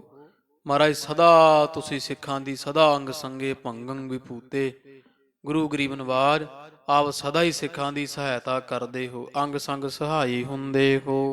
ਗਜ ਕਾ ਕਸ਼ਟ ਭਇਓ ਜਬ ਭਾਰੀ ਮਹਾਰਾਜ ਜਦੋਂ ਗਜ ਨੂੰ ਭਾਵ ਗਜੇਂਦਰ ਨਾਵੇਂ ਹਾਥੀ ਨੂੰ ਕਦੇ ਭਾਰੀ ਕਸ਼ਟ ਹੋਇਆ ਸੀ ਕੁਸਮ ਅਰਪੋ ਕਰ ਕਰੀ ਗੁਹਾਰੀ ਤੇ ਉਹਨੇ ਉਹ ਫੁੱਲ ਤੋੜ ਕੇ ਗਜੇਂਦਰ ਨਾਵੇਂ ਹਾਥੀ ਨੇ ਤੇ ਤੁਹਾਡੇ ਅੱਗੇ ਅਰਜ਼ ਕੀਤੀ ਸੀ, ਬੇਨਤੀ ਕੀਤੀ ਸੀ, ਹੇ ਪਰਮੇਸ਼ਰ ਜੀ ਲక్ష్ਮੀ ਚਰਨ ਪਾਦਕਾ ਛੋਰ ਤੇ ਤੁਸੀਂ ਆਪਣਾ ਜੋੜਾ ਵੀ ਨਹੀਂ ਸੀ ਪਾਇਆ ਤੇ ਲక్ష్ਮੀ ਨੂੰ ਮੁੱਠੀ ਚਾਪੀ ਕਰਦੀ ਪੈਰ ਘੁੱਟਦੀ ਨੂੰ ਉੱਥੇ ਹੀ ਛੱਡ ਦਿੱਤਾ ਸੀ। ਤਾਜੋ ਖਗ ਪਾਤੋ ਤਾਏ ਗਜ ਔਰ ਤੇ ਆਪਦਾ ਵਾਹਣ ਜਿਹੜਾ ਖਗਪਤ ਕਹੀਏ ਗਰੁੜ ਹੈ ਉਹ ਵੀ ਛੱਡ ਦਿੱਤਾ ਸੀ। ਤੇ ਪ੍ਰੇਮ ਵੇਖ ਕੇ ਆਪਦੇ ਭਗਤ ਹਾਥੀ ਗਜੇਂਦਰ ਦਾ ਤੇ ਪੈਦਲ ਨੰਗੇ ਪੈਰੀਂ ਦੌੜ ਪਏ ਸੋ। ਲੀਨ ਬਚਾਏ ਡੂਬਤੇ ਜਲ ਤੇ ਸੁਦਰਸ਼ਨ ਚੱਕਰ ਮਾਰ ਕੇ ਉਹ ਗਰਾਜ ਕਟਿਆ ਗਜ ਗ੍ਰਹ ਤੇ ਛੂਟਾ। ਤੋ ਇਸ ਤਰ੍ਹਾਂ ਤੁਸੀਂ ਮਹਾਰਾਜ ਸੱਚੇ ਪਾਤਸ਼ਾਹ ਜੀ ਬੜੇ ਯੁੱਗਾਂ ਯੁੱਗਾਂ ਵਿੱਚ ਰੱਖਿਆ ਕਰਦੇ ਆਏ ਹੋ ਭਗਤਾਂ ਦੀ। ਇਸ ਤਰ੍ਹਾਂ ਕਿਸੇ ਸਮੇਂ ਮਹਾਰਾਜ ਆਪਣੇ ਭਗਤ ਗਜੇਂਦਰ ਹਾਥੀ ਦਾ ਉਧਾਰਾ ਕੀਤਾ, ਡੁੱਬਦੇ ਨੂੰ ਬਚਾਇਆ ਸੀ। ਬਿਰਦ ਸੰਭਾਰ ਸਹਾਇਕ ਬਲ ਤੇ ਮਹਾਰਾਜ ਆਪ ਤੁਹਾਡਾ ਬਿਰਦੀ ਹੈ, ਤੁਹਾਡਾ ਸੁਭਾਅ ਹੀ ਹੈ, ਤੁਹਾਡਾ ਧਰਮ ਹੀ ਹੈ। ਮਹਾਰਾਜ ਸੱਚੇ ਪਾਤਸ਼ਾਹ ਭਗਤਾਂ ਦੀ ਰੱਖਿਆ ਕਰਦੇ ਹੋ। ਆਪਦਾ ਮਹਾਰਾਜ ਧਰਮ ਹੈ ਤੇ ਤੁਸੀਂ ਮਹਾਰਾਜ ਸਦਾ ਆਪਦਾ ਧਰਮ ਜਿਹੜਾ ਹੈ ਉਹ ਸੰਭਾਲਿਆ, ਸਦਾ ਭਗਤਾਂ ਦੀ ਰੱਖਿਆ ਕੀਤੀ ਹੈ। ਬੜੇ ਬਲ ਦੇ ਨਾਲ ਮਹਾਰਾਜ ਆਪਦੇ ਸਿੱਖਾਂ ਸੇਵਕਾਂ ਦੀ ਰੱਖਿਆ ਕਰਦੇ ਹੋ। ਨਹਿ ਸੇਵਕ ਦੁਖ ਸਕਹ ਸਹਾਰੀ ਤੇ ਆਪਦੇ ਸਿੱਖਾਂ ਸੇਵਕਾਂ ਨੂੰ ਦੁੱਖ ਪਵੇ ਤੁਹਾਡਿਆਂ ਨੂੰ ਤੁਸੀਂ ਸਹਾਰ ਨਹੀਂ ਸਕਦੇ। ਤੁਸੀਂ ਸਿੱਖਾਂ ਦੇ ਦੁੱਖ ਨੂੰ ਵੇਖ ਸਹਾਰਦੇ ਨਹੀਂ ਤੇ ਝਾਟੀ ਸਹਾਈ ਹੋ ਜਾਂਦੇ ਹੋ। ਸ਼ਕਤਹੀਨ ਹਵੈ ਸ਼ਰਨ ਤੁਮਾਰੀ ਮਹਾਰਾਜ ਜਿਹੜੇ ਸ਼ਕਤੀ ਤੋਂ ਹੀਣੇ ਆ ਨਾ, ਜਿਨ੍ਹਾਂ ਦੇ ਵਿੱਚ ਕੋਈ ਬਲ ਨਹੀਂ, ਉਹ ਸਾਰੇ ਤੁਹਾਡੀ ਸ਼ਰਨੀ ਪੈਂਦੇ ਆ। ਲਾਜ ਦ੍ਰੋਪਤੀ ਕੀ ਰਖ ਲੀਨਸ ਜਾਂ ਜਿਵੇਂ ਕਦੇ ਸ਼ਕਤੀ ਬਲ ਤੋਂ ਹੀਣੀ ਜਦੋਂ ਸਭ ਪਾਸਿਓਂ ਨਿਰਾਸ਼ ਹੋ ਗਈ ਸੀ ਨਾ ਦ੍ਰੋਪਦੀ, ਜਿਹਨੂੰ ਇਹ ਜਿਹੜੇ ਵੈ ਪਾਂਡਵ ਜਿਹੜੇ ਹੈ ਵਾਹਿਗੁਰੂ ਕੌਰਵਾਂ ਨੇ ਜਦੋਂ ਇਹ ਦ੍ਰੋਪਦੀ ਦੀ ਲੱਜਾ ਉਤਾਰਨੀ ਚਾਹੀ ਤੇ ਮਹਾਰਾਜ ਉਦੋਂ ਵੀ ਤੁਸੀਂ ਇਹ ਅਕਾਲ ਪੁਰਖ ਪਰਮੇਸ਼ਰ ਜੀ ਸਹਾਈ ਹੋਏ ਸੀ। ਅੰਬਰੀਕ ਕੋ ਨਿਰਭੈ ਦੀਨਸ ਤੇ ਮਹਾਰਾਜ ਤੁਸੀਂ ਕਿਸੇ ਸਮੇਂ ਫਿਰ ਸੱਚੇ ਪਾਤਸ਼ਾਹ ਜੀ ਅਮਰੀਕ ਨੂੰ ਸਹਾਇਤਾ ਦਿੱਤੀ ਸੀ। ਜਦੋਂ ਦੁਰਬਾਸ਼ਾ ਈਰਖਾ ਕਰਦਾ ਸੀ ਵੀ ਰਾਜਾ ਹੋ ਕੇ ਕਿੱਡਾ ਭਗਤ ਬਣਿਆ ਫਿਰਦਾ, ਇਹਦੀ ਸੋਭਾ ਨਾਲੇ ਰਾਜ ਭੋਗਦਾ ਨਾਲੇ ਸੋਭਾ ਭਗਤ ਬਣਦਾ, ਤੋ ਸ਼ਰਾਪ ਦੇਣ ਲੱਗਿਆ ਸੀ ਤੇ ਸੁਦਰਸ਼ਨ ਚੱਕਰ ਤੁਸੀਂ ਮਾਰਿਆ। ਤੇ ਫਿਰ ਦੁਰਬਾਸ਼ਾ ਤਿੰਨਾਂ ਜਾਂ ਸਾਰੀਆਂ ਪੁਰੀਆਂ 14 ਭਵਨਾਂ ਵਿੱਚ ਲੁਕਦਾ ਫਿਰਿਆ, ਕਿਸੇ ਥਾਂ ਨਾ ਦਿੱਤੀ, ਹਾਰ ਕੇ ਅਮਰੀਕ ਦੇ ਪੈਰੀਂ ਪਵਾ ਕੇ ਫਿਰ ਉਹਦਾ ਛੁਟਕਾਰਾ ਕਰਵਾਇਆ ਸੀ। ਇਸ ਤਰ੍ਹਾਂ ਮਹਾਰਾਜ ਤੁਸੀਂ ਸਮੇਂ-ਸਮੇਂ ਭਗਤਾਂ ਦੀ ਸਹਾਇਤਾ ਕੀਤੀ ਹੈ। ਗੁਣ ਰਾਵਰ ਕੇ ਕੌਣ ਗਿਨਾਵੈ ਹੋਰ ਮਹਾਰਾਜ ਕਿੰਨਿਆਂ ਦੀ ਸਹਾਇਤਾ ਕੀਤੀ, ਕਿਹੜੇ ਗੁਣ ਹੈ ਮਹਾਰਾਜ ਤੁਹਾਡੇ, ਤੇ ਕੌਣ ਇਹੋ ਜਿਹਾ ਜਿਹੜਾ ਤੁਹਾਡੇ ਗੁਣ ਗਾ ਸਕਦਾ ਹੈ। ਤੁਹਾਡੇ ਪੂਰੇ ਗੁਣ ਨਹੀਂ ਕੋਈ ਗਾ ਸਕਦਾ ਹੈ। ਜਿਨ ਕੋ ਸ਼ੇਸ਼ ਸਾਰਦਾ ਗਾਵੈ ਮਹਾਰਾਜ ਤੁਸੀਂ ਉਹ ਅਕਾਲ ਪੁਰਖ ਪਰਮੇਸ਼ਰ ਸਰੂਪ ਹੋ, ਸਰਗੁਣ ਅਕਾਲ ਪੁਰਖ ਦਾ, ਜਿਹਨੂੰ ਸ਼ੇਸ਼ ਨਾਗ ਵਰਗੇ ਵੀ ਗਾਉਂਦੇ ਐ, ਸਰਸਵਤੀ ਤੇ ਇਸ ਤਰ੍ਹਾਂ ਸਭ ਜਿਹੜੇ ਪੌਣ ਪਾਣੀ ਬੈਸੰਤਰ ਪੰਜੇ ਤੱਤ ਸਭ ਸੰਸਾਰ ਸਭ ਸ੍ਰਿਸ਼ਟੀ ਸ਼ੇਸ਼ ਨਾਗ ਦੇਵੀ ਦੇਵਤੇ ਸਭ ਮਹਾਰਾਜ ਸੱਚੇ ਪਾਤਸ਼ਾਹ ਤੁਹਾਨੂੰ ਗਾਉਂਦੇ ਧਿਆਉਂਦੇ ਹਨ। ਮਾਂਗ ਭੋ ਮੰਝ ਸੁਜਾਨਾ ਤੇ ਸੱਚੇ ਪਾਤਸ਼ਾਹ ਜੀ ਬਹੁਤ ਪ੍ਰਸੰਨ ਹੋਏ ਭਾਈ ਮੰਝ ਦੀ ਸੇਵਾ ਵੇਖ ਕੇ। ਗਰੀਬ ਨਵਾਜ ਕਹਿੰਦੇ, ਹੇ ਮੰਝ ਮੰਗ ਕੀ ਮੰਗਣਾ ਭਾਈ, ਮੰਗ ਲੈ ਸਾਥੋਂ ਜੋ ਅੱਜ ਮੰਗਣਾ ਹੈ। ਹਮ ਪ੍ਰਸੰਨ ਲਿਓ ਬਾਛਤ ਦਾਨਾ ਅਸੀਂ ਅੱਜ ਬਹੁਤ ਤੇਰੇ ਤੇ ਖੁਸ਼ ਪ੍ਰਸੰਨ ਹਾਂ ਜੋ ਮੰਗਣਾ ਚਾਹਣਾ ਅੱਜ ਮੰਗ ਲੈ, ਸਭ ਦੇ ਦੇਵਾਂਗੇ। ਕਾਲ ਪਰੀ ਸਭ ਤੇਰੀ ਥਾਏ, ਕਿਉਂਕਿ ਇਹ ਮੰਝ ਤੇਰੀ ਸਾਰੀ ਸੇਵਾ, ਤੇਰੀ ਘਾਲਣਾ, ਤੇਰੀ ਮਸ਼ੱਕਤ ਅੱਜ ਥਾਂ ਪੈ ਗਈ ਹੈ, ਅੱਜ ਲੇਖੇ ਪੈ ਗਈ ਹੈ। ਜਗਤ ਕਲੇਸ਼ ਛੁੱਟੇ ਸਮੁਦਾਏ, ਤੇ ਸੰਸਾਰ ਦੇ ਸਾਰੇ ਸਮੁੱਚੇ ਕਲੇਸ਼ ਤੇਰੇ ਗਲੋਂ, ਈਰਖਾ ਜਾਂ ਰਾਗ ਦੁਐਖ, ਅਭਿਨਵੇਸ਼, ਅਸਮਤਾ, ਵਿਦਿਆ, ਸਾਰੇ ਜਿਹੜੇ ਕਲੇਸ਼ ਹਨ ਨਾ 5 ਪ੍ਰਕਾਰ ਦੇ ਸੰਸਾਰ ਤੇ ਮੰਨੇ, ਹੇ ਭਾਈ ਮੰਝ ਅੱਜ ਤੇਰੇ ਸਾਰੇ ਹੀ ਦੂਰ ਹੋ ਗਏ ਆ। ਬੋਲਿਓ ਮੰਝ ਕਰੀ ਅਰਦਾਸ, ਤੇ ਭਾਈ ਮੰਝ ਜੀ ਦੋਵੇਂ ਹੱਥ ਜੋੜ ਕੇ ਖੜੇ ਤੇ ਸਤਿਗੁਰਾਂ ਦੇ ਅੱਗੇ ਇਸ ਤਰ੍ਹਾਂ ਬੇਨਤੀ ਕਰਦੇ ਆ। ਇਹੀ ਮੰਗ ਹਾਂ ਰਾਵਰ ਪਾਸ, ਸੱਚੇ ਪਾਤਸ਼ਾਹ ਜੀ, ਮਹਾਰਾਜ ਜੇ ਤਰੁੱਠਿਓ ਕੁਝ ਦੇਣਾ ਹੈ, ਮੰਗਣ ਨੂੰ ਕਹਿੰਦੇ ਹੋ, ਤੇ ਮਹਾਰਾਜ ਤੁਹਾਥੋਂ ਮੈਂ ਸਿਰਫ ਕੇਵਲ ਇਹੀ ਮੰਗਾਂਗਾ। ਸਭ ਤੈ ਰਹਾ ਅਜਾਚੀ ਜੈਸੇ, ਵੀ ਸੱਚੇ ਪਾਤਸ਼ਾਹ ਮੈਂ ਬੇਮਥਾਜ ਰਵਾਂ, ਸਤਿਗੁਰੂ ਕਿਸੇ ਅੱਗੇ ਹੱਥ ਨਾ ਅੱਡਣ ਦੇਣਾ। ਮਹਾਰਾਜ ਸਬਰ ਸੰਤੋਖ ਬਖਸ਼ੋ, ਗੁਰੂ ਗਰੀਬ ਨਵਾਜ, ਦੇਹ ਨਾਮ ਸੰਤੋਖਿਆ ਉਤਰੈ ਮਨ ਕੀ ਭੁੱਖ। ਮਹਾਰਾਜ ਜੀ ਜੇ ਦੇਣਾ ਜੋ ਤੇ ਮਹਾਰਾਜ ਸਬਰ ਸੰਤੋਖ ਦੇਣਾ, ਵੀ ਮਹਾਰਾਜ ਮੈਨੂੰ ਕਦੇ ਕਿਸੇ ਅੱਗੇ ਹੱਥ ਨਾ ਅੱਡਣਾ ਪਵੇ, ਮੈਂ ਬੇਮੁਥਾਜ ਰਵਾਂ, ਤੁਹਾਡੇ ਜੋਗਾ ਰਹਿ ਜਾਵਾਂ। ਸਤਿ ਨਾਮ ਬਿਨ ਚਾਹਾਂ ਨ ਕੈਸੇ, ਤੇ ਕਦੇ ਮਹਾਰਾਜ ਨਾਮ ਤੋਂ ਬਿਨਾ ਮੇਰੇ ਮਨ ਵਿੱਚ ਕੋਈ ਇੱਛਾ ਨਾ ਪੈਦਾ ਹੋਵੇ। ਜੇ ਮਨ ਵਿੱਚ ਇੱਛਾ ਹੋਵੇ ਤੇ ਕੇਵਲ ਨਾਮ ਦੀ ਪੈਦਾ ਹੋਵੇ। ਤੁਮਰੇ ਪਦ ਅਰਬਿੰਦ ਮਨਿੰਦ, ਤੁਹਾਡੇ ਜਿਹੜੇ ਪਾਵਨ ਪਵਿੱਤਰ ਚਰਨ ਕਮਲਾਂ ਦੇ ਸਦਰਸ ਹਨ। ਮਮ ਮਾਨਸ ਮਹਿ ਦਿਪਹ ਮੁਕੰਦ, ਤੇ ਮਹਾਰਾਜ ਮੇਰੇ ਹਿਰਦੇ ਰੂਪੀ ਮਾਨ ਸਰੋਵਰ ਵਿੱਚ ਇਹ ਬੇਨਤੀ ਹੈ ਮਹਾਰਾਜ ਵੀ ਇਹ ਦਿਓ ਮੈਨੂੰ, ਵੀ ਮੇਰੇ ਹਿਰਦੇ ਰੂਪੀ ਮਾਨ ਸਰੋਵਰ ਵਿੱਚ ਤੁਹਾਡੇ ਚਰਨਾਂ ਰੂਪੀ ਕਮਲ ਜਿਹੜੇ ਐਨ ਖਿੜੇ ਰਹਿਣ, ਭਾਵ ਤੁਹਾਡੀ ਯਾਦ ਮੇਰੇ ਹਿਰਦੇ ਵਿੱਚ ਸਦਾ ਵਸੀ ਰਹੇ। ਸ੍ਰੀ ਅਰਜਨ ਸੁਨ ਪੁਨਹ ਬਖਾਨਾ, ਧੰਨ ਧੰਨ ਸਾਹਿਬ ਸ੍ਰੀ ਗੁਰੂ ਅਰਜਨ ਦੇਵ ਜੀ ਮਹਾਰਾਜ ਸਤਿਗੁਰਾਂ ਸੁਣ ਕੇ ਭਾਈ ਮੰਝ ਤੋਂ ਆਖਿਆ ਹੈ। ਅਪਰ ਮੰਗ ਭੋ ਸਿੱਖ ਮਹਾਨਾ, ਇਹ ਮਹਾਨ ਸਿੱਖ ਭਾਈ ਮੰਝ ਜਾਏ ਤੈਨੂੰ ਦਿੱਤਾ, ਹੋਰ ਮੰਗ, ਤੇਰੀ ਸੇਵਾ ਬੜੀ ਵੱਡੀ ਹੈ, ਕੁਝ ਵੀ ਨਹੀਂ ਜੋ ਮੰਗਦਾ ਹੈ, ਹੋਰ ਮੰਗ, ਜੋ ਤੂੰ ਮੰਗੇਗਾ ਅਸੀਂ ਦੇਵਾਂਗੇ, ਹੋਰ ਕੁਝ ਮੰਗ ਲੈ, ਕੁਝ ਵੀ। ਗੁਰੂ ਜੀ ਦਾਸਨ ਪਰ ਅਸ ਪੀਰ, ਤੇ ਫਿਰ ਭਾਈ ਮੰਝ ਜੀ ਕਹਿੰਦੇ ਮਹਾਰਾਜ ਜੇ ਹੋਰ ਕੁਝ ਦੇਣਾ ਫਿਰ ਇੱਕ ਇਹ ਦਿਓ ਵੀ ਜਦੋਂ ਕਿਸੇ ਦਾਸ ਸਿੱਖ ਤੇ ਜਿਹੜੀ ਭੀੜ ਪੈਂਦੀ ਹੈ ਸੇਵਕ ਤੇ, ਸਭ ਨਾਸਕ ਹੈ ਸਹਿ ਓਏ ਧੀਰ, ਮਹਾਰਾਜ ਅਧੀਰ ਇਹੋ ਜੀ ਭੀੜ ਨਾ ਮਹਾਰਾਜ ਕਿਸੇ ਹੋਰ ਤੇ ਪਾਉਣਾ। ਜਿਹੜੇ ਪਰਚੇ ਸਤਿਗੁਰੂ ਮੇਰੇ ਪਾਏ ਆ ਨਾ, ਉਹ ਸੱਚੇ ਪਾਤਸ਼ਾਹ ਜੀ ਕਿਸੇ ਹੋਰ ਸਿੱਖ ਦੀ ਇਹੋ ਜੀ ਪਰਖ ਨਾ ਕਰਨਾ, ਕਿਉਂਕਿ ਕਲਯੁਗ ਵਿੱਚ ਐਡਾ ਮਹਾਰਾਜ ਕੋਈ ਸਿੱਖ ਹੋਣਾ ਨਹੀਂ ਜਿਹੜਾ ਐਡਾ ਪਰਚਾ ਜਿਹੜਾ ਪੂਰਾ ਕਰ ਸਕੇ। ਮਹਾਰਾਜ ਉਹ ਡੋਲ ਜਾਣਾ। ਇਸ ਕਰਕੇ ਸੱਚੇ ਪਾਤਸ਼ਾਹ ਜੀ ਇਹੋ ਜੀ ਭੀੜ ਨਾ ਕਿਸੇ ਸਿੱਖ ਤੇ ਪਾਉਣਾ। ਜਿਹੋ ਜਿਹਾ ਪਰਚਾ, ਜਿਹੋ ਜੀ ਪਰਖ ਮਹਾਰਾਜ ਮੇਰੀ ਕੀਤੀ ਆ ਨਾ, ਉਹ ਕਿਸੇ ਹੋਰ ਦੀ ਨਾ ਕਰਨਾ, ਕਿਉਂਕਿ ਕਲਯੁਗ ਵਿੱਚ ਇਹਨਾਂ ਦੇ ਪਾਸ ਧੀਰਜ ਨਹੀਂ ਹੋਣਾ, ਇਹ ਡੋਲ ਜਾਇਆ ਕਰਨਗੇ ਸਿੱਖ ਸਾਰੇ।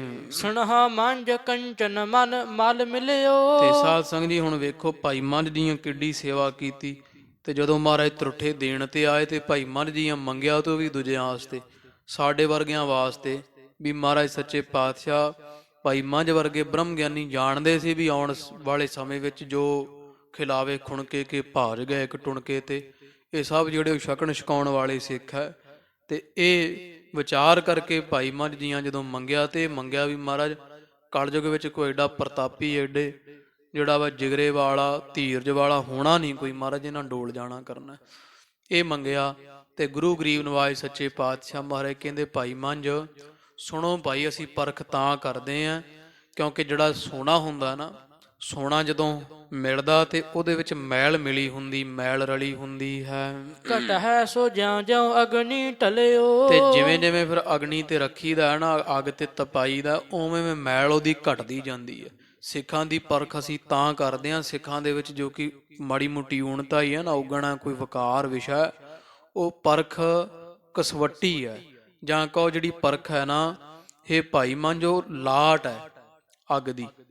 ਜਿਵੇਂ ਸੋਨਾ ਅੱਗ ਦੀ ਲਾਟ ਤੇ ਸੁੱਧ ਹੁੰਦਾ ਹੈ, ਇਸ ਤਰ੍ਹਾਂ ਸਿੱਖ ਦਾ ਹਿਰਦੇ ਰੂਪੀ ਸੋਨਾ ਜਿਹੜਾ ਨਾ, ਇਹ ਪਰਖ ਰੂਪੀ ਕਸਵੱਟੀ ਤੇ ਪਰਖ ਰੂਪੀ ਲਾਟ ਤੇ ਸੁੱਧ ਹੁੰਦਾ ਹੈ। ਤਾਓ ਕਸੌਟੀ ਤੇ ਸੁਧ ਹੋਏ, ਤੇ ਜਿਵੇਂ ਸੋਨਾ ਉਹ ਹੁੰਦਾ ਸੁੱਧ ਅੱਗ ਤੇ, ਉਵੇਂ ਜਿਹੜਾ ਸਿੱਖ ਹੈ ਨਾ, ਸਿੱਖ ਸੁੱਧ ਹੁੰਦਾ ਕਸੌਟੀ ਤੇ, ਸਿੱਖ ਸੁੱਧ ਹੁੰਦਾ ਪਰਖ ਤੇ।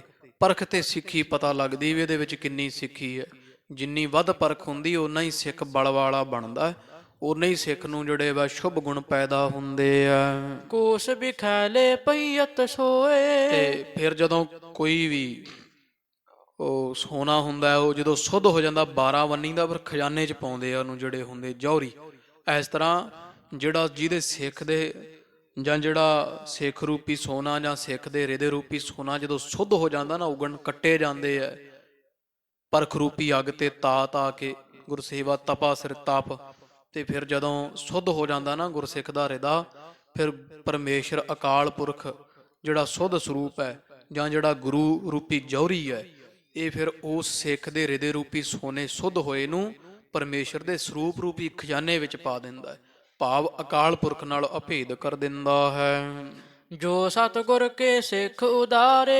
ਇਹ ਭਾਈ ਮੰਝ ਜਿਹੜੇ ਗੁਰੂ ਕੇ ਸਿੱਖ ਹੁੰਦੇ ਨਾ, ਉਦਾਰੇ ਸਖੀ ਚਿਤ ਵਾਲੇ, ਮੋਖ ਕੋਸ਼ ਕੇ ਉਚਿਤ ਸੁਧਾਰੇ। ਉਹ ਗੁਰੂ ਜਿਹੜਾ ਉਹ ਸੁਧ ਕਰਕੇ ਨਾ, ਪਰਖਾਂ ਕਰ ਕਰਕੇ ਤੇ ਮੁਕਤੀ ਰੂਪੀ ਖਜ਼ਾਨੇ ਵਿੱਚ ਪਾਉਣ ਦੇ ਯੋਗ ਬਣਾਉਂਦਾ ਹੈ। ਕਰੀਅਤ ਹੈ ਸੋ ਆਪਨ ਸਰੂਪ। ਤੇ ਗੁਰੂ ਫਿਰ ਆਪਦਾ ਹੀ ਸਰੂਪ ਬਣਾ ਲੈਂਦਾ, ਸੁਖ ਸਿੱਖਾਂ ਨੂੰ ਆਪਦੇ ਵਰਗੇ ਹੀ ਬਣਾ ਲੈਂਦਾ ਹੈ। ਜਿਸਮੇ ਪਈਅਤ ਆਨੰਦ ਅਨੂਪ। ਤੇ ਜਿਸ ਤੋਂ ਫਿਰ ਆਨੰਦ ਹੀ ਆਨੰਦ ਪ੍ਰਾਪਤ ਹੁੰਦਾ ਹੈ, ਸਿੱਖਾਂ ਦੇ ਹਿਰਦੇ ਨੂੰ ਆਨੰਦ ਹੀ ਆਨੰਦ ਮਿਲਦਾ ਹੈ, ਆਨੰਦ ਵਿੱਚ ਲੀਨ ਹੋ ਜਾਂਦੇ ਹਨ। ਇਹੋ ਪੀ ਦਇਓ ਔਰ ਲਿਹੋ ਜਾਚੇ। ਮਹਾਰਾਜ ਕਹਿੰਦੇ ਲੈ ਭਾਈ ਮੰਝ, ਜੇ ਤੂੰ ਕਹਿਨੋ ਹੈ ਨਾ ਵੀ ਨਾ ਪਰਖ ਕਰਨਾ, ਮਹਾਰਾਜ ਦੀ ਕਹਿੰਦੇ ਲੈ ਅਸੀਂ ਅੱਜ ਤੋਂ ਬਾਅਦ ਕਿਸੇ ਦੀ ਐਡੀ ਪਰਖ, ਛੋਟੀਆਂ ਮੋਟੀਆਂ ਪਰਖਾਂ ਹੋਣਗੀਆਂ, ਵੱਡੀ ਪਰਖ ਨਹੀਂ ਕਰਾਂਗੇ ਅਸੀਂ। ਤੋ ਇਹ ਵੀ ਦਿੱਤਾ। ਹੋਰ ਮੰਗ ਭਾਈ ਮੰਝ, ਤੂੰ ਕੀ ਮੰਗਣਾ ਹੈ? ਸੁਣਤ ਮੰਝ ਕਹਿ ਸ੍ਰੀ ਗੁਰ ਸਾਚੇ। ਤੇ ਸੁਣ ਕੇ ਫਿਰ ਭਾਈ ਮੰਝ ਜੀ ਬੋਲੇ, ਹੇ ਸੱਚੇ ਗੁਰੂ, ਗੁਰੂ ਗਰੀਬ ਨਵਾਜ ਸੱਚੇ ਪਾਤਸ਼ਾਹ ਜੀ ਸੁਣੋ। ਆਪਣੋ ਸਿਦਕ ਦਾਨ ਦਿਓ ਸੋਏ। ਮਹਾਰਾਜ ਮੈਨੂੰ ਫਿਰ ਸਿਦਕ ਦਾ ਦਾਨ ਦਿਓ, ਆਪਦੇ ਦਰੋਂ ਘਰੋਂ ਮਹਾਰਾਜ ਮੈਨੂੰ ਗੁਰਸਿੱਖੀ ਸਿਦਕ ਭਰੋਸਾ ਦਾਨ ਬਖਸ਼ੋ ਜੀ। ਸਦਾ ਅਜਾਚੀ ਬ੍ਰਤ ਅਬ ਹੋਏ। ਮਹਾਰਾਜ ਮੇਰੀ ਜਿਹੜੀ ਬਿਰਤੀ ਉਹ ਅਜਾਚੀ ਹੋ ਜਾਵੇ, ਭਾਵ ਵੀ ਮੈਨੂੰ ਮਹਾਰਾਜ ਮੰਗਣਾ ਨਾ ਪਵੇ ਕਿਸੇ ਤੋਂ, ਮੈਂ ਮੰਗਤਾ ਨਾ ਬਣਾ ਕਿਸੇ ਦਾ, ਕਿਸੇ ਮਨੁੱਖ ਅੱਗੇ ਹੱਥ ਨਾ ਅੱਡਾਂ। ਮਹਾਰਾਜ ਮੈਨੂੰ ਇਹੋ ਜੀ ਬਿਰਤੀ ਬਖਸ਼ੋ ਜੀ। ਇਮ ਕਹਿ ਚਰਨ ਬੰਦਨਾ ਠਾਨੀ। ਤੇ ਇਸ ਤਰ੍ਹਾਂ ਕਹਿ ਕੇ ਤੇ ਭਾਈ ਮੰਝ ਜੀਆਂ ਸਤਿਗੁਰਾਂ ਦੇ ਚਰਨਾਂ ਤੇ ਮੱਥਾ ਟੇਕ ਦਿੱਤਾ ਹੈ। ਪ੍ਰੇਮ ਵਿਖੈ ਮਤ ਬਹੁ ਮਸਤਾਨੀ। ਭਾਈ ਮੰਝ ਜੀ ਦੀ ਮਤ ਜਿਹੜੀ ਪ੍ਰੇਮ ਸਤਿਗੁਰਾਂ ਦੇ ਵਿੱਚ ਬਹੁਤ ਮਸਤਾਨੀ ਹੋ ਚੁੱਕੀ, ਗੁਲਤਾਨ ਹੋ ਚੁੱਕੀ ਹੈ। ਸੁਣ ਸ੍ਰੀ ਅਰਜਨ ਜੀ ਤਿਸ ਕਾਲਾ। ਭਾਈ ਮੰਝ ਜੀ ਤੋਂ ਉਸ ਸਮੇਂ ਧੰਨ ਗੁਰੂ ਅਰਜਨ ਦੇਵ ਸਤਿਗੁਰੂ ਸੁਣ ਕਰਕੇ ਸਿੱਖ ਕੀ ਮਹਿਮਾ ਕੀਨ ਵਿਸਾਲਾ। ਤੇ ਭਾਈ ਮੰਝ ਦੀ ਸਾਰਿਆਂ ਸਿੱਖਾਂ ਵਿੱਚ ਸਤਿਗੁਰਾਂ ਨੇ ਫਿਰ ਇਉਂ ਵੱਡੀ ਮਹਿਮਾ ਕੀਤੀ ਹੈ। ਸ੍ਰੀ ਮੁਖ ਵਾਕੋ ਮੰਝ ਪਿਆਰਾ ਗੁਰੂ ਨੂੰ। ਤੋ ਗਰੀਬ ਨਵਾਜ ਕਹਿੰਦੇ ਆ ਸਿੱਖਾਂ ਨੂੰ ਕਿ ਭਾਈ ਇਹ ਜੋ ਭਾਈ ਮੰਝ ਹੈ ਨਾ, ਇਹ ਗੁਰੂ ਨੂੰ ਪਿਆਰਾ ਹੈ, ਭਾਵ ਸਾਨੂੰ ਬੜਾ ਪ੍ਰੇਮੀ ਹੈ, ਬੜਾ ਪਿਆਰਾ ਹੈ। ਗੁਰ ਮੰਝ ਪਿਆਰਾ। ਤੇ ਗੁਰ ਮੰਝ ਪਿਆਰਾ ਗੁਰੂ ਨੂੰ, ਗੁਰ ਮੰਝ ਪਿਆਰਾ, ਤੇ ਮੰਝ ਨੂੰ ਅਸੀਂ ਪਿਆਰੇ ਆ, ਤੇ ਸਾਨੂੰ ਪ੍ਰਾਣਾ ਤੋਂ ਵਧੇਕ ਭਾਈ ਮੰਝ ਪਿਆਰਾ ਹੈ। ਮੰਝ ਗੁਰੂ ਕਾ ਬੋਹਿ ਥਾ। ਤੇ ਮਹਾਰਾਜ ਕਹਿੰਦੇ ਉਹ ਭਾਈ ਮੰਝ ਸੁਣ, ਹੇ ਸਿੱਖੋ ਤੁਸੀਂ ਵੀ ਸੁਣੋ ਭਾਈ, ਜਿਹੜਾ ਭਾਈ ਮੰਝ ਹੈ ਇਹ ਗੁਰੂ ਘਰ ਦਾ ਜਹਾਜ਼ ਹੋਵੇਗਾ। ਇਹ ਜਹਾਜ਼ ਹੈ ਭਾਈ ਮੰਝ ਗੁਰੂ ਘਰ ਦਾ, ਬੋਹਿ ਥਾ ਨਾਮ ਜਹਾਜ਼ ਦਾ ਹੈ। ਜਗ ਲੰਘਣ ਹਾਰਾ। ਤੇ ਜਗ ਨੂੰ ਲੰਘਾਉਣ ਵਾਲਾ ਹੋਵੇਗਾ। ਜਿਹੜਾ ਵੀ ਭਾਈ ਮੰਝ ਦੀ ਕਥਾ ਸੁਣੇ ਜਾਂ ਭਾਈ ਮੰਝ ਦੀ ਸੰਗਤ ਕਰੇਗਾ, ਉਹ ਭਾਈ ਇਸ ਸੰਸਾਰ ਤੋਂ ਉਧਰ ਜਾਵੇਗਾ, ਸੰਸਾਰ ਰੂਪੀ ਸਮੁੰਦਰ ਤੋਂ ਪਾਰ ਲੰਘ ਜਾਵੇਗਾ। ਤੋ ਕਈ ਲਿਖਤਾਂ ਵਿੱਚ ਜ਼ਿਕਰ ਇਹ ਆਉਂਦਾ ਸਾਧ ਸੰਗਤ ਜੀ, ਧੰਨ ਗੁਰੂ ਅਰਜਨ ਦੇਵ ਜੀ ਮਹਾਰਾਜ ਸੱਚੇ ਪਾਤਸ਼ਾਹ ਜੀ ਆਖਿਆ ਸੀ, ਭਾਈ ਮੰਝ ਤੈਨੂੰ ਅਸੀਂ ਸੱਚਖੰਡ ਦਾ ਚੌਬਦਾਰ ਬਣਾਉਣੇ ਆ, ਭਾਵ ਕਿ ਸੱਚਖੰਡ ਦੇ 4 ਦਰਵਾਜ਼ਿਆਂ ਤੇ ਇੱਕ ਦਰਵਾਜ਼ੇ ਦਾ ਚੌਬਦਾਰ ਤੂੰ ਹੋਵੇਂਗਾ। ਤੇ ਜਿਹਨੂੰ ਜੀ ਕਰੇ ਸੱਚਖੰਡ ਵਿੱਚ ਵੜਨ ਦੇਈ, ਜਿਹਨੂੰ ਜੀ ਕਰੇ ਸੱਚਖੰਡ ਤੋਂ ਤੋਰ ਦੇਵੀਂ। ਫਿਰ ਮਹਾਰਾਜ ਨੇ ਆਖਿਆ ਸੀ, ਇਹ ਵੀ ਤੈਨੂੰ ਅਸੀਂ ਜਿਹੜੀ ਵਾ ਉਹ ਤੈਨੂੰ ਵਰਦਾਨ ਦਿੰਨੇ ਆ ਵੀ ਜੇ ਕੋਈ ਨਰਕਾਂ ਵਿੱਚ ਪਿਆ ਹੋਵੇ, ਤੈਨੂੰ ਤਰਸ ਆਵੇ, ਤੇ ਜਿਹਨੂੰ ਮਰਜੀ ਤੂੰ ਬਾਹੋਂ ਫੜ ਕੇ ਕਾਢੀ ਨਰਕ ਤੇ ਤੂੰ ਨਰਕ ਚੋਂ ਕੱਢ ਕੇ ਤੇ ਸਵਰਗ ਵਿੱਚ ਪਾ ਲਵੇਂ, ਸੱਚਖੰਡ ਵਿੱਚ ਬਿਠਾ ਦੇਵੇਂ, ਤੈਨੂੰ ਕੋਈ ਨਹੀਂ ਆਖੇਗਾ ਸੱਚਖੰਡ ਵਿੱਚ ਵੀ ਇਹ ਤੂੰ ਕੌਣ ਹੈ, ਕੀ ਕਰਨ ਵਾਲਾ। ਸੱਚੇ ਪਾਤਸ਼ਾਹ ਮਹਾਰਾਜ ਜੀਆਂ ਭਾਈ ਮੰਝ ਨੂੰ ਸੱਚਖੰਡ ਦਾ ਚੌਬਦਾਰ ਥਾਪਿਆ ਹੋਇਆ। ਉਹ ਕਹਿੰਦੇ ਅੱਜ ਤੀਕਰ ਵੀ ਭਾਈ ਮੰਝ ਜੀ ਸੱਚਖੰਡ ਦੇ ਚੌਬਦਾਰ ਥਾਪੇ ਹੋਏ ਆ, ਧੰਨ ਗੁਰੂ ਅਰਜਨ ਦੇਵ ਦੇ ਲਾਏ ਹੋਏ। ਇੱਥੇ ਉਹ ਪ੍ਰਕਰਨ ਆਉਂਦਾ, ਮੰਝ ਪਿਆਰਾ ਗੁਰੂ ਨੂੰ ਗੁਰ ਮੰਝ ਪਿਆਰਾ, ਮੰਝ ਗੁਰੂ ਕਾ ਬੋਹਿ ਥਾ ਜਗ ਲੰਘਣ ਹਾਰਾ। ਭਾਈ ਮੰਝ ਜਿਹੜਾ ਤੇਰੀ ਭਾਈ ਸੰਗਤ ਕਰੇਗਾ ਉਹ ਇਸ ਸੰਸਾਰ ਨੂੰ ਲੰਘ ਜਾਵੇਗਾ। ਮੰਝ ਗੁਰੂ ਘਰ ਦਾ ਜਹਾਜ਼ ਹੈ, ਪਾਪੀਆਂ ਨੂੰ ਤਾਰ ਦਿਆ ਕਰੇਗਾ।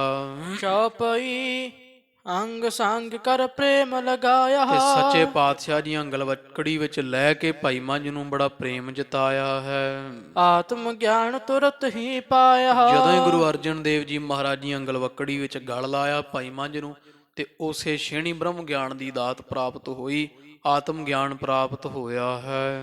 ਕਹਿਓ ਮੰਝ ਤੂੰ ਅਬ ਗ੍ਰਹਿ ਜਾਏ। ਗਰੀਬ ਨਵਾਜ ਕਹਿੰਦੇ ਹੈ ਭਾਈ ਮੰਝ, ਭਾਈ ਤੇਰੀ ਸੇਵਾ ਪੂਰੀ ਹੋਈ ਹੈ, ਹੁਣ ਤੂੰ ਆਪਣੇ ਘਰ ਵਿੱਚ ਜਾ ਸਕਦਾ ਹੈ। ਹੇਤ ਗੁਰੂ ਕੇ ਦੇਗ ਚਲਾਏ। ਤੇ ਘਰ ਵਿੱਚ ਜਾ ਕੇ ਨਾ ਤੇ ਗੁਰੂ ਨਾਨਕ ਪਾਤਸ਼ਾਹ ਦੇ ਘਰ ਵਾਸਤੇ ਜਾਂ ਸਾਡੇ ਹੇਤ ਸਾਡੇ ਵਾਸਤੇ ਸਾਨੂੰ ਯਾਦ ਕਰਦਿਆਂ ਆਪਣੇ ਘਰ ਵਿੱਚ ਹੀ ਲੰਗਰ ਚਲਾ ਲੈ। ਨੌ ਨਿਧ ਸਿੱਧ ਅੱਠ ਰਹਿ ਪਾਈ। ਤੇ ਤੇਰੇ ਘਰ ਵਿੱਚ 9 ਨਿਧੀਆਂ 18 ਸਿੱਧੀਆਂ ਤੈਨੂੰ ਅਸੀਂ ਦਿੱਤੀਆਂ, ਤੂੰ ਪ੍ਰਾਪਤ ਕਰ ਤੇ ਆਪਦੇ ਘਰ ਵਿੱਚ ਆਏ ਗਏ ਨੂੰ ਪ੍ਰਸ਼ਾਦਾ ਛਕਾਉਣਾ ਹੈ। ਕਰਹ ਸਮਾਜ ਜਿਤਕ ਮਨ ਪਾਈ। ਤੇ ਵੇਖ ਤੇਰਾ ਪਰਖ ਕਰਦਿਆਂ ਸਾਰਾ ਕੁਝ ਸੜ ਕੇ ਸਵਾਹ ਹੋ ਗਿਆ ਸੀ, ਤੂੰ ਬਰਬਾਦ ਹੋ ਗਿਆ ਸੀ। ਲੈ ਅਸੀਂ ਤੈਨੂੰ 9 ਨਿਧੀਆਂ 18 ਸਿੱਧੀਆਂ ਦੇਨੇ ਆ, ਰਿਧੀਆਂ ਸਿੱਧੀਆਂ ਨਿਧੀਆਂ। ਹੁਣ ਜੋ ਵੀ ਮੂੰਹ ਆਖੇਗਾ ਉਹ ਸਤ ਹੋਇਆ ਕਰੇਗਾ। ਜੋ ਬਣਾਉਣਾ, ਜੋ ਵੀ ਤੇਰੇ ਮਨ ਵਿੱਚ ਆਉਂਦਾ, ਕਿਹੜੇ ਘੋੜਿਆਂ ਦੀ ਗੱਲ ਕਰਦਾ, ਕਿਹੜੇ ਮਹਿਲ ਮਾੜੀਆਂ, ਤੇ ਸਭ ਪਾਸੇ ਤੇਰੀ ਜੈ ਜੈਕਾਰ ਹੋਵੇਗੀ। ਤੂੰ ਪਰਖ ਵਿੱਚ ਖਰਾ ਉਤਰਿਆ ਹੈ।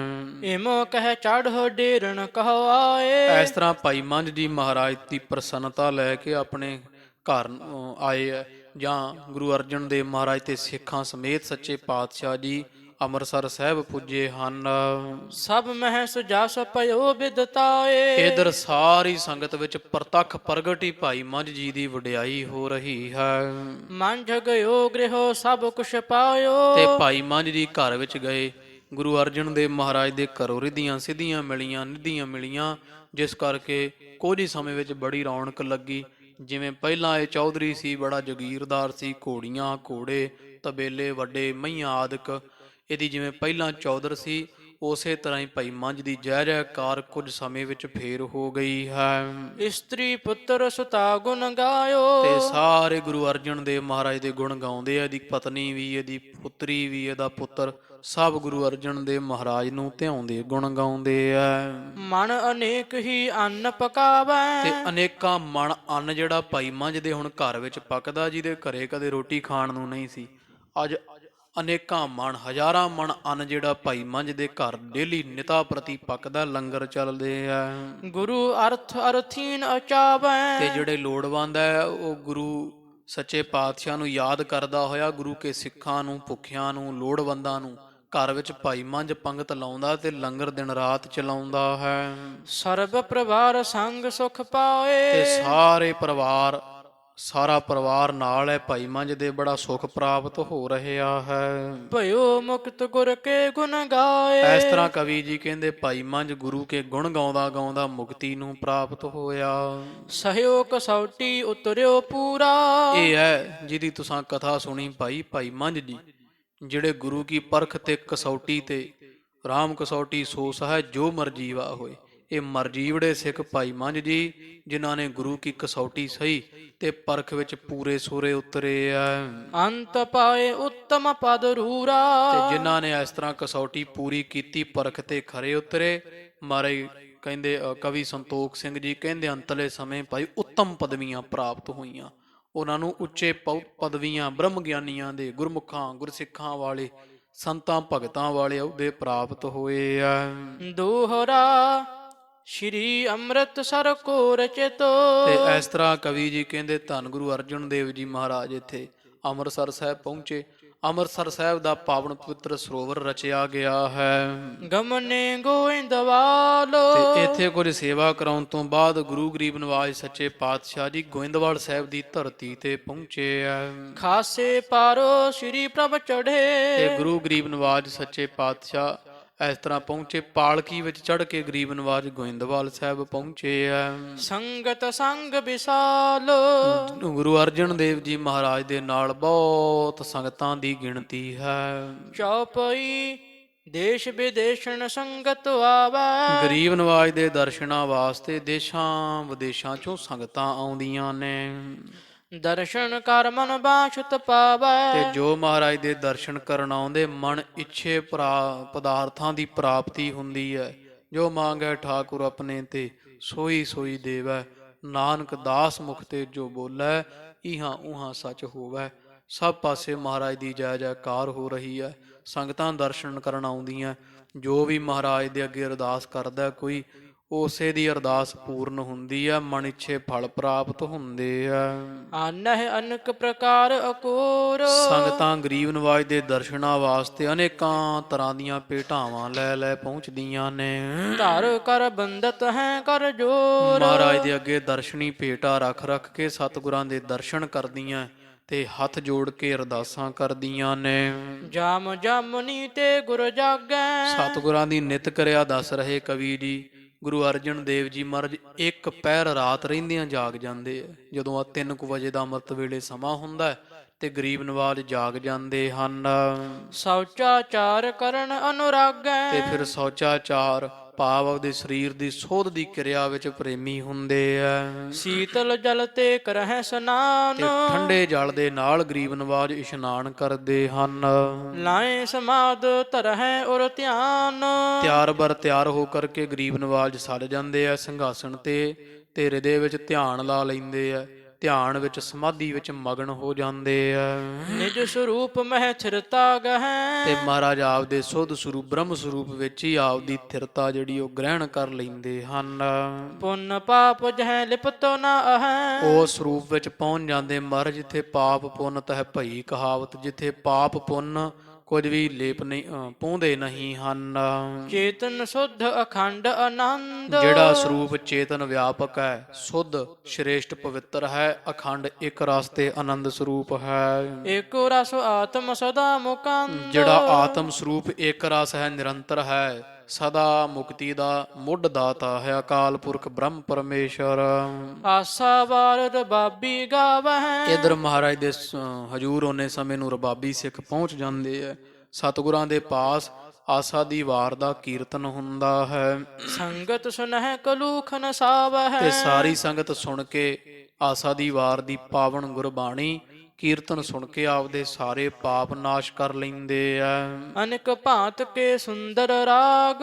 ਰਾਗੀ ਸਿੱਖ ਜਿਹੜੇ ਅਨੇਕਾਂ ਤਰ੍ਹਾਂ ਦੇ ਸੋਹਣੇ ਸੁੰਦਰ ਰਾਗਾਂ ਵਿੱਚ ਕੀਰਤਨ ਕਰਦੇ। ਚੰਚਲਤਾ ਹੀ ਨਹੀਂ ਕੀਰਤਨ ਵਿੱਚ ਹੁੰਦੀ ਹੈ। ਮਿਲ ਬੈਠਤ ਸਿੱਖ ਜਿਨ ਵੱਡ ਭਾਗ। ਤੇ ਸੁਣਨ ਵਿੱਚ ਉਹ ਸਿੱਖ ਸੰਗਤਾਂ ਬਹਿੰਦੀਆਂ ਜਿਨ੍ਹਾਂ ਦੇ ਵੱਡੇ ਹੀ ਭਾਗ ਹੁੰਦੇ ਆ। ਪ੍ਰਭ ਸੋ ਰਾਗ ਵਿਸ਼ੇ ਵੈਰਾਗ। ਤੇ ਸੱਚੇ ਪਾਤਸ਼ਾਹ ਗੁਰੂ ਗਰੀਬ ਨਵਾਜ ਦੇ ਨਾਲ ਪ੍ਰੇਮ ਕਰਦੀਆਂ ਸੰਗਤਾਂ। ਸਤਿਗੁਰਾਂ ਨਾਲ ਪ੍ਰੇਮ ਹੈ ਸਿੱਖਾਂ ਦਾ ਤੇ ਵਿਸ਼ਿਆਂ ਵਕਾਰਾਂ ਦੇ ਨਾਲ ਜਿਹੜਾ ਹੈ ਉਹ ਦਵੈਸ਼ ਹੋ ਰਹੀ। ਵਿਸ਼ਿਆਂ ਤੋਂ ਵਿਰਾਗ ਹੈ, ਸਤਿਗੁਰਾਂ ਨਾਲ ਪ੍ਰੇਮ ਹੈ ਸਿੱਖਾਂ ਦਾ। ਉਪਜਹਿ ਚਿਤ ਮਹਿ ਭਗਤੀ ਲਾਗ। ਤੇ ਮਨ ਦੇ ਵਿੱਚ ਭਗਤੀ ਦੀ ਲਗਨ ਸਿੱਖਾਂ ਦੇ ਪੈਦਾ ਹੁੰਦੀ ਹੈ। ਕੀਰਤਨ ਦੀ ਇਹ ਵਡਿਆਈ ਹੈ। ਕੀਰਤਨ ਸੁਣਿਆ ਮਨ ਵਿੱਚ ਸਿੱਖਾਂ ਦੇ ਭਗਤੀ ਦੀ ਲਾਗ ਪੈਦਾ ਹੁੰਦੀ ਹੈ, ਲਗਨ ਪੈਦਾ ਹੁੰਦੀ ਹੈ। ਅੰਮ੍ਰਿਤ ਕੇ ਸਮ ਅੰਮ੍ਰਿਤ ਕਾਲ। ਕਹਿੰਦੇ ਆ ਇਸ ਤਰ੍ਹਾਂ ਚਾਹੇ ਮਹਾਰਾਜ ਗੋਇੰਦਵਾਲ ਪਹੁੰਚਣ ਤੇ ਚਾਹੇ ਮਹਾਰਾਜ ਅੰਮ੍ਰਿਤਸਰ ਸਾਹਿਬ ਰਹਿੰਦੇ ਆ, ਸਤਿਗੁਰਾਂ ਦੇ ਅੰਮ੍ਰਿਤ ਵੇਲੇ ਦੀਵਾਨ ਸੱਜ ਜਾਂਦੇ ਆ। ਤੇ ਅੰਮ੍ਰਿਤ ਵੇਲੇ ਦੇ ਦੀਵਾਨ ਵਿੱਚ ਕਵੀ ਜੀ ਕਹਿੰਦੇ ਅੰਮ੍ਰਿਤ ਵਹਿੰਦਾ ਹੈ, ਅੰਮ੍ਰਿਤ ਦੀ ਬਾਰਿਸ਼ ਹੁੰਦੀ ਹੈ। ਅੰਮ੍ਰਿਤ ਵੇਲਾ ਗੁਰੂ ਅਰਜਨ ਦੇਵ ਮਹਾਰਾਜ ਜੀ ਅੰਮ੍ਰਿਤ ਦੇ ਵਰਗਾ ਬਣਾਇਆ ਹੋਇਆ ਹੈ। ਸੁਨ ਸੁਨ ਗੁਰ ਕੇ ਸ਼ਬਦ ਨਿਹਾਲ। ਸੰਗਤਾਂ ਗੁਰੂ ਕੀ ਸ਼ਬਦ ਗੁਰਬਾਣੀ ਸੁਣ ਸੁਣ ਕੇ ਨਿਹਾਲ ਹੋਈ ਜਾਂਦੀਆਂ ਨੇ। ਭੋਰ ਹੋਤ ਸ੍ਰੀ ਅਰਜੁਨ ਨਾਥ। ਤੇ ਜਦੋਂ ਥੋੜਾ ਜਿਹਾ ਫਿਰ ਦਿਨ ਚੜ੍ਹਦਾ ਹੈ, ਅੰਮ੍ਰਿਤ ਵੇਲਾ ਹੋਰ ਹੁੰਦਾ ਹੈ, ਦਿਨ ਚੜ੍ਹਦਾ ਹੈ।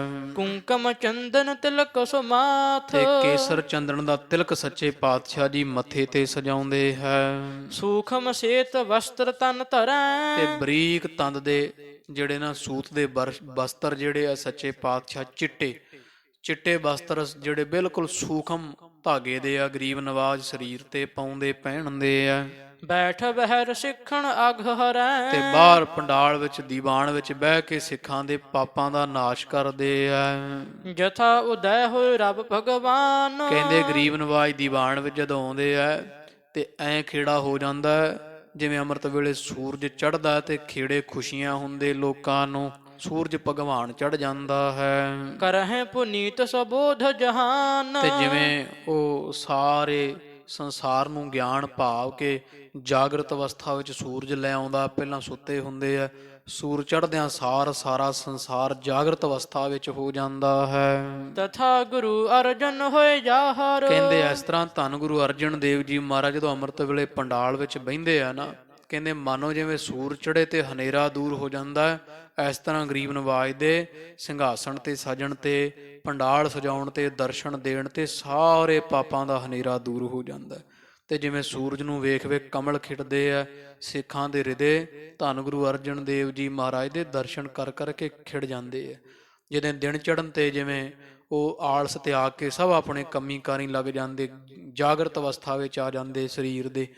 ਇਸ ਤਰ੍ਹਾਂ ਗੁਰੂ ਅਰਜਨ ਦੇਵ ਮਹਾਰਾਜ ਦੇ ਦਰਸ਼ਨ ਕਰਕੇ ਸਿੱਖਾਂ ਦੇ ਹਿਰਦੇ ਜਿਹੜੇ ਆ ਨਾ, ਉਹ ਗਿਆਨ ਦੀ ਜਾਗਰਤ ਅਵਸਥਾ ਨੂੰ ਪਕੜ ਲੈਂਦੇ ਆ, ਗ੍ਰਹਿਣ ਕਰ ਲੈਂਦੇ ਆ। ਦਰਸ਼ਨ ਸ਼ਾਂਤ ਦਿਖਾਵਹਿ ਬਾਹਰ। ਸ਼ਾਂਤੀ ਸਰੂਪ ਦਰਸ਼ਨ ਗਰੀਬ ਨਵਾਜ ਜੀ ਵਿਖਾਉਂਦੇ ਆ ਸੰਗਤਾਂ ਦੇ ਤਾਈਂ। ਗਿਆਨ ਸ਼ਬਦ ਕੋ ਮਹਿਦ ਪ੍ਰਕਾਸ਼ੈ। ਤੇ ਗੁਰੂ ਕੇ ਸ਼ਬਦ ਦਾ ਗਿਆਨ ਦਾ ਪ੍ਰਕਾਸ਼ ਬੜਾ ਖੁੱਲਾ ਡੁੱਲਾ ਪੰਡਾਲ ਵਿੱਚ ਹੁੰਦਾ। ਨਾਮ ਦੇ ਗਿਆਨ ਨੂੰ ਬਹੁਤ ਮਹਾਰਾਜ ਪ੍ਰਗਟ ਕਰ ਰਹੇ ਹਨ। ਪੇਖੋ ਪੰਕਜੋ ਗਨ ਦਾਸ ਬਿਗਾਸੈ। ਤੇ ਜਿੰਨੇ ਸਿੱਖ ਹੈ ਨਾ, ਮਹਾਰਾਜ ਦੇ ਚਰਨ ਕਮਲਾਂ ਨੂੰ ਵੇਖ ਵੇਖ ਕੇ ਬੜੇ ਖੁਸ਼ ਹੁੰਦੇ ਹਨ। ਕਪਟ ਪਾਪ ਤਮ ਦੂਰ ਬਿਲਾਏ। ਜਾਂ ਕਹਿ ਲਓ ਜੇ ਸਿੱਖਾਂ ਦੇ ਹਿਰਦੇ ਰੂਪੀ ਜਿਹੜੇ ਕਮਲ ਹੈ, ਉਹ ਗੁਰੂ ਰੂਪੀ ਸੂਰਜ ਨੂੰ ਵੇਖ ਵੇਖ ਖੁਸ਼ ਹੁੰਦੇ ਆ। ਕਪਟ ਪਾਪ ਤਮ ਦੂਰ ਬਿਲਾਏ। ਚੋਰੀ ਯਾਰੀ ਠੱਗੀ ਧੋਖਾ ਉਹ ਤਾਂ ਸਿੱਖਾਂ ਦੇ ਹਿਰਦਿਆਂ ਵਿੱਚੋਂ ਗੁਰੂ ਸਾਹਿਬ ਮਹਾਰਾਜ ਦੇ ਦਰਸ਼ਨ ਕਰਦੇ ਹੀ ਨਾਸ਼ ਹੋ ਜਾਂਦੇ ਆ। ਦਰਸ਼ਨ ਪਰਸਿਆ ਗੁਰੂ ਕੈ ਜਨਮ ਮਰਨ ਦੁਖ ਜਾਏ। ਤੋ ਹੋਰ ਪਾਪ ਆਦਿਕ ਜਿਹੜੇ ਨਾਸ਼ ਹੋਈ ਜਾਂਦੇ ਆ। ਸੰਤ ਮਧਪ ਅਤਿਸ਼ੈ ਹਰ ਖਾਏ। ਤੇ ਜਿਵੇਂ ਸੂਰਜ ਚੜੇ ਤੇ ਫਿਰ ਕਮਲ ਖਿੜਦੇ ਆ ਨਾ, ਤੇ ਭੌਰੇ ਮੰਡਰਾਉਂਦੇ ਆ। ਕਹਿੰਦੇ ਸੰਤਾਂ ਮਹਾਂਪੁਰਸ਼ਾਂ ਰੂਪੀ ਜਿਹੜੇ ਬ੍ਰਹਮ ਗਿਆਨੀਆਂ, ਸੰਤਾਂ ਭਗਤਾਂ ਸਾਧੂਆਂ ਰੂਪੀ ਭੌਰੇ ਜਿਹੜੇ ਆ, ਉਹ ਗੁਰੂ ਅਰਜਨ ਦੇਵ ਮਹਾਰਾਜ ਸੱਚੇ ਪਾਤਸ਼ਾਹ ਦੀ ਪਰਿਕਰਮਾ ਕਰਦੇ ਆ। ਜਾਮ ਦਿਵਸ ਲੱਗਦੇ ਉਪਦੇਸ਼। ਤੇ ਇੱਕ ਪਹਿਰ ਰਾਤ ਰਹਿੰਦਿਆਂ ਦਿਨ ਰਹਿੰਦਿਆਂ ਜਿਵੇਂ ਸ਼ਾਮ ਦੇ 3 ਵਜੇ ਇੰਨਾ ਸਮਾਂ ਸੱਚੇ ਪਾਤਸ਼ਾਹ ਜੀ ਉਪਦੇਸ਼ ਸੰਗਤਾਂ ਨੂੰ ਦਿੰਦੇ ਆ, ਦੀਵਾਨ ਸਜਾਉਂਦੇ ਹਨ। ਨਿਜ ਸੇਵਕ ਕੇ ਕਟਹਿ ਕਲੇਸ਼। ਆਪਣੇ ਸਿੱਖਾਂ ਸੇਵਕਾਂ ਦੇ ਕਲੇਸ਼ ਕੱਟ ਦਿੰਦੇ ਆ। ਬਹਰੋ ਦੇਗ ਤਿਆਰ ਹੋਏ ਜਾਵਹਿ। ਤੇ ਉਹਨੇ ਨੂੰ ਸਾਧ ਸੰਗਤ ਜੀ ਫਿਰ ਇੱਕ ਪਹਿਰ ਭਾਵ ਜਦੋਂ ਲੰਘ ਜਾਂਦਾ ਵਾਹਿਗੁਰੂ 3 ਵਜੇ ਨਹੀਂ, ਅੰਮ੍ਰਿਤ ਵੇਲੇ ਜਦੋਂ 9 ਵਜੇ ਦਾ ਸਮਾਂ ਜਿਵੇਂ ਹੋ ਜਾਂਦਾ, 3 ਕੁ ਘੰਟੇ ਲੰਘ ਜਾਂਦੇ, ਜਦੋਂ ਸੱਚੇ ਪਾਤਸ਼ਾਹ ਜੀ ਦਰਸ਼ਨ ਦਿੰਦੇ ਅੰਮ੍ਰਿਤ ਵੇਲੇ ਤੋਂ ਲੈ ਕੇ ਇੱਕ ਪਹਿਰ ਦਿਨ ਚੜ੍ਹੇ ਤੀਕਰ, ਉਹਨੇ ਨੂੰ ਕਹਿੰਦੇ ਪ੍ਰਸ਼ਾਦਾ ਲੰਗਰ ਤਿਆਰ ਹੋ ਜਾਂਦਾ ਹੈ। ਸੂਪਕਾਰ ਤਬ ਆਨ ਜਨਾਵਹਿ। ਤੇ ਗੁਰੂ ਘਰ ਦਾ ਲਾਂਗਰੀ ਹਜ਼ੂਰ ਦੇ ਪਾਸ ਆ ਕੇ ਹੱਥ ਜੋੜ ਕੇ ਬੇਨਤੀ ਕਰਦਾ, ਦੀਨਾ ਬੰਧੂ ਮਹਾਰਾਜ ਪ੍ਰਸ਼ਾਦਾ ਲੰਗਰ ਤਿਆਰ ਹੈ, ਗਰੀਬ ਨਵਾਜ ਆਪ ਭੋਗ ਲਾਓ ਜੀ। ਲੈ ਸੰਗਤ ਸਗਰੀ ਕੋ ਸੰਗ। ਤੇ ਮਹਾਰਾਜ ਸਾਰੀ ਸੰਗਤ ਨੂੰ ਆਪ ਦੇ ਨਾਲ ਲੈ ਕਰਕੇ ਬੈਠੈ ਪੰਗਤ ਲਾਏ ਅਪੰਗ। ਤੇ ਇੱਕ ਰਸ ਪੰਗਤ ਲਾ ਕਰਕੇ ਹਜ਼ੂਰ ਸੰਗਤਾਂ ਸਮੇਤ ਸੱਜ ਜਾਂਦੇ ਆ। ਅੰਮ੍ਰਿਤ ਭੋਜਨ ਸਭਨ ਪੁਗਾਵੈ। ਸਾਰਿਆਂ ਨੂੰ ਮਹਾਰਾਜ ਅੰਮ੍ਰਿਤ ਵਰਗਾ ਭੋਜਨ ਨਾਲ ਬਹਿ ਕੇ ਆਪ ਛਕਦੇ, ਸੰਗਤਾਂ ਛਕਦੀਆਂ ਨੇ। ਉਠੈ ਪ੍ਰਭੂ ਜਬ ਸਭ ਤ੍ਰਿਪਤਾਵੈ। ਜਦੋਂ ਸਾਰੇ ਸਿੱਖ ਸੰਗਤਾਂ ਰੱਜ ਜਾਂਦੀਆਂ ਤੇ ਹੱਥ ਤਗੜੇ ਕਰਕੇ ਗਰੀਬ ਨਵਾਜ ਸੱਚੇ ਪਾਤਸ਼ਾਹ ਜੀ ਫਿਰ ਸ਼ਲੋਕ ਪੜ੍ਹ ਕੇ ਉੱਠ ਜਾਂਦੇ ਆ। ਲੇਟਹਿ ਪੁਨ ਪਰਯੰਕ ਪਰ ਜਾਏ। ਤੇ ਗਰੀਬ ਨਵਾਜ ਫਿਰ ਆਰਾਮ ਕਰਨ ਵਾਸਤੇ ਵੱਡੇ ਤੜਕੇ ਦੇ ਉੱਠੇ ਹੋਣ ਕਾਰਨ ਗਰੀਬ ਨਵਾਜ ਫਿਰ ਵਿਸ਼ਰਾਮ ਫਰਮਾਉਣ ਵਾਸਤੇ ਜਾ ਸਿੰਘਾਸਣ ਤੇ ਬਿਰਾਜਦੇ ਆ, ਸੁਖ ਸਥਾਨ ਤੇ। ਕਿਤਕ ਸਮੈ ਸੁਪਤਹਿ ਸੁਖ ਪਾਏ। ਤੇ ਕੁਝ ਕੁ ਸਮੇਂ ਗੁਰੂ ਗਰੀਬ ਨਵਾਜ ਸੌਂਦੇ ਆ, ਬਰਾਜ ਲੈਂਦੇ ਆ, ਸੁਖ ਪਾਉਂਦੇ ਆ। ਢਰੇ ਦਿਵਸ ਜਬ ਉਠੇ ਬੋ ਕਰੈ। ਤੇ ਇਸ ਤਰ੍ਹਾਂ ਫਿਰ ਜਦੋਂ ਦਿਨ ਢਲ ਜਾਂਦਾ ਨਾ, ਪਹਿਰ ਕੁ ਦਿਨ ਰਹਿ ਜਾਂਦਾ, ਸੱਚੇ ਪਾਤਸ਼ਾਹ ਜੀ ਫਿਰ ਜਾਗਦੇ ਆ। ਸਨੈ ਸਨੈ ਪੁਨ ਸੁਚਿਤਾ ਤਰੈ। ਤੇ ਫਿਰ ਹੌਲੀ ਹੌਲੀ ਮਾਰੇ ਫਿਰ ਇਸ਼ਨਾਨ ਪਾਣ ਕਰਕੇ ਤਿਆਰ ਬਰ ਤਿਆਰ ਹੋ ਜਾਂਦੇ ਆ। ਕਿਤਕ ਘਟੀ ਤਬ ਕਥਾ ਸੁਨੰਤੇ। ਫਿਰ ਸਿੱਖ ਮਹਾਰਾਜ ਦੇ ਹਜ਼ੂਰ ਕਥਾ ਕਰਦੇ ਆ। ਤੋ ਸੱਚੇ ਪਾਤਸ਼ਾਹ ਮਹਾਰਾਜ ਜੀ ਆਪ ਸੱਜ ਕੇ ਮਹਾਰਾਜ ਸ਼ਾਮ ਦੇ ਦੀਵਾਨ ਵਿੱਚ ਕਥਾ ਸੁਣਦੇ ਹਨ। ਭਗਤ ਸੋ ਬ੍ਰਹਮ ਗਿਆਨ ਨਿਰਨੰਤੇ। ਤੇ ਉਹ ਨਿਰਣਾ ਹੁੰਦਾ ਉੱਥੇ ਭਗਤਾਂ ਦੀਆਂ ਪਾਵਨ ਪਵਿੱਤਰ ਜੀਵਨਾਂ ਦਾ, ਬ੍ਰਹਮ ਗਿਆਨ ਦਾ ਇਤਿਆਦਿਕ ਜਿਹੜੇ ਆ ਵੱਡੇ ਨਿਰਣੇ ਹੁੰਦੇ ਆ, ਭਗਤੀ ਦੇ ਸ਼ੁਭ ਗੁਣਾਂ ਦੇ, ਦੇਵੀ ਸੰਪਦਾ ਦੇ, ਸਤ ਕੀ ਆ, ਸੰਤੋਖ ਕੀ ਆ, ਦਇਆ ਕੀ ਆ, ਧਰਮ ਵਿਚਾਰ, ਖਿਮਾ ਅਹਿੰਸਾ, ਦਇਆ ਮਿਰਦ, ਸਤ ਬਚਨ ਤਪ ਦਾਨ ਇਤਿਆਦਿਕ ਜਿਹੜੇ ਆ ਸ਼ੁਭ ਗੁਣ, ਇਹਨਾਂ ਦਾ ਨਿਰਣਾ ਹੁੰਦਾ ਹੈ। ਬ੍ਰਹਮ ਗਿਆਨ ਦੇ ਨਿਰਣੇ ਹੋ ਕੇ ਕਰ ਕਰਕੇ ਉਹ ਦੱਸੇ ਜਾਂਦੇ ਕਥਾ ਵਿੱਚ। ਪੁਨ ਕੀਰਤਨ ਕਾ ਵੇਲਾ ਹੋਏ, ਫਿਰ ਜਦੋਂ ਥੋੜੀ ਸੰਧਿਆ ਹੁੰਦੀ ਫੇਰ ਕੀਰਤਨ ਕਰਨ ਦਾ ਸਮਾਂ ਹੋ ਜਾਂਦਾ ਹੈ। ਧਰੇ ਪ੍ਰੇਮ ਸੁਨੇ ਤੇ ਸਭ ਕੋਏ, ਤੇ ਇਸ ਤਰ੍ਹਾਂ ਫਿਰ ਪ੍ਰੇਮ ਕਰਕੇ ਨਾ ਸਾਰੀਆਂ ਸੰਗਤਾਂ ਫਿਰ ਕੀਰਤਨ ਸੁਣਨ ਵਿੱਚ ਲੀਨ ਹੋ ਜਾਂਦੀਆਂ ਨੇ। ਸਤ ਸੰਗਤ ਕਰੇ ਤੇ ਬਹੁ ਕਾਲ, ਤੇ ਇਸ ਤਰ੍ਹਾਂ ਸਿੱਖ ਤੇ ਗੁਰੂ ਜੀ ਮਹਾਰਾਜ ਬਹੁਤ ਲੰਮਾ ਸਮਾਂ ਸੰਗਤ ਹੁੰਦੀ ਹੈ ਪਾਵਨ ਪਵਿੱਤਰ ਗੋਇੰਦਵਾਲ ਦੀ ਧਰਤੀ ਤੇ।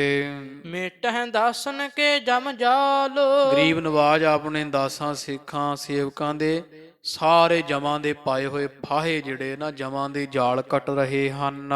ਜਾਮ ਜਾਮਨੀ ਉਠ ਉਪਦੇਸ਼ ਹੈ, ਤੇ ਇਸ ਤਰ੍ਹਾਂ ਗਰੀਬ ਨਵਾਜ ਫਿਰ ਜਦੋਂ ਇੱਕ ਪਹਿਰ ਰਾਤ ਰਹਿੰਦੀਆਂ ਇਸ ਤਰ੍ਹਾਂ ਉੱਠ ਜਾਂਦੇ ਆ ਤੇ ਫਿਰ ਉਪਦੇਸ਼ ਦੇਣ ਲੱਗ ਜਾਂਦੇ ਆ। ਸਿੱਖਨ ਬਖਸ਼ਿਸ਼ ਹੋਤ ਵਿਸ਼ੇਸ਼ ਤੇ ਹੈ, ਅੰਮ੍ਰਿਤ ਵੇਲੇ ਤੋਂ ਹੀ ਮਹਾਰਾਜ ਦੀ ਬਖਸ਼ਿਸ਼ ਵਿਸ਼ੇਸ਼ ਸਿੱਖਾਂ ਤੇ ਹੋਣ ਲੱਗ ਜਾਂਦੀ ਹੈ।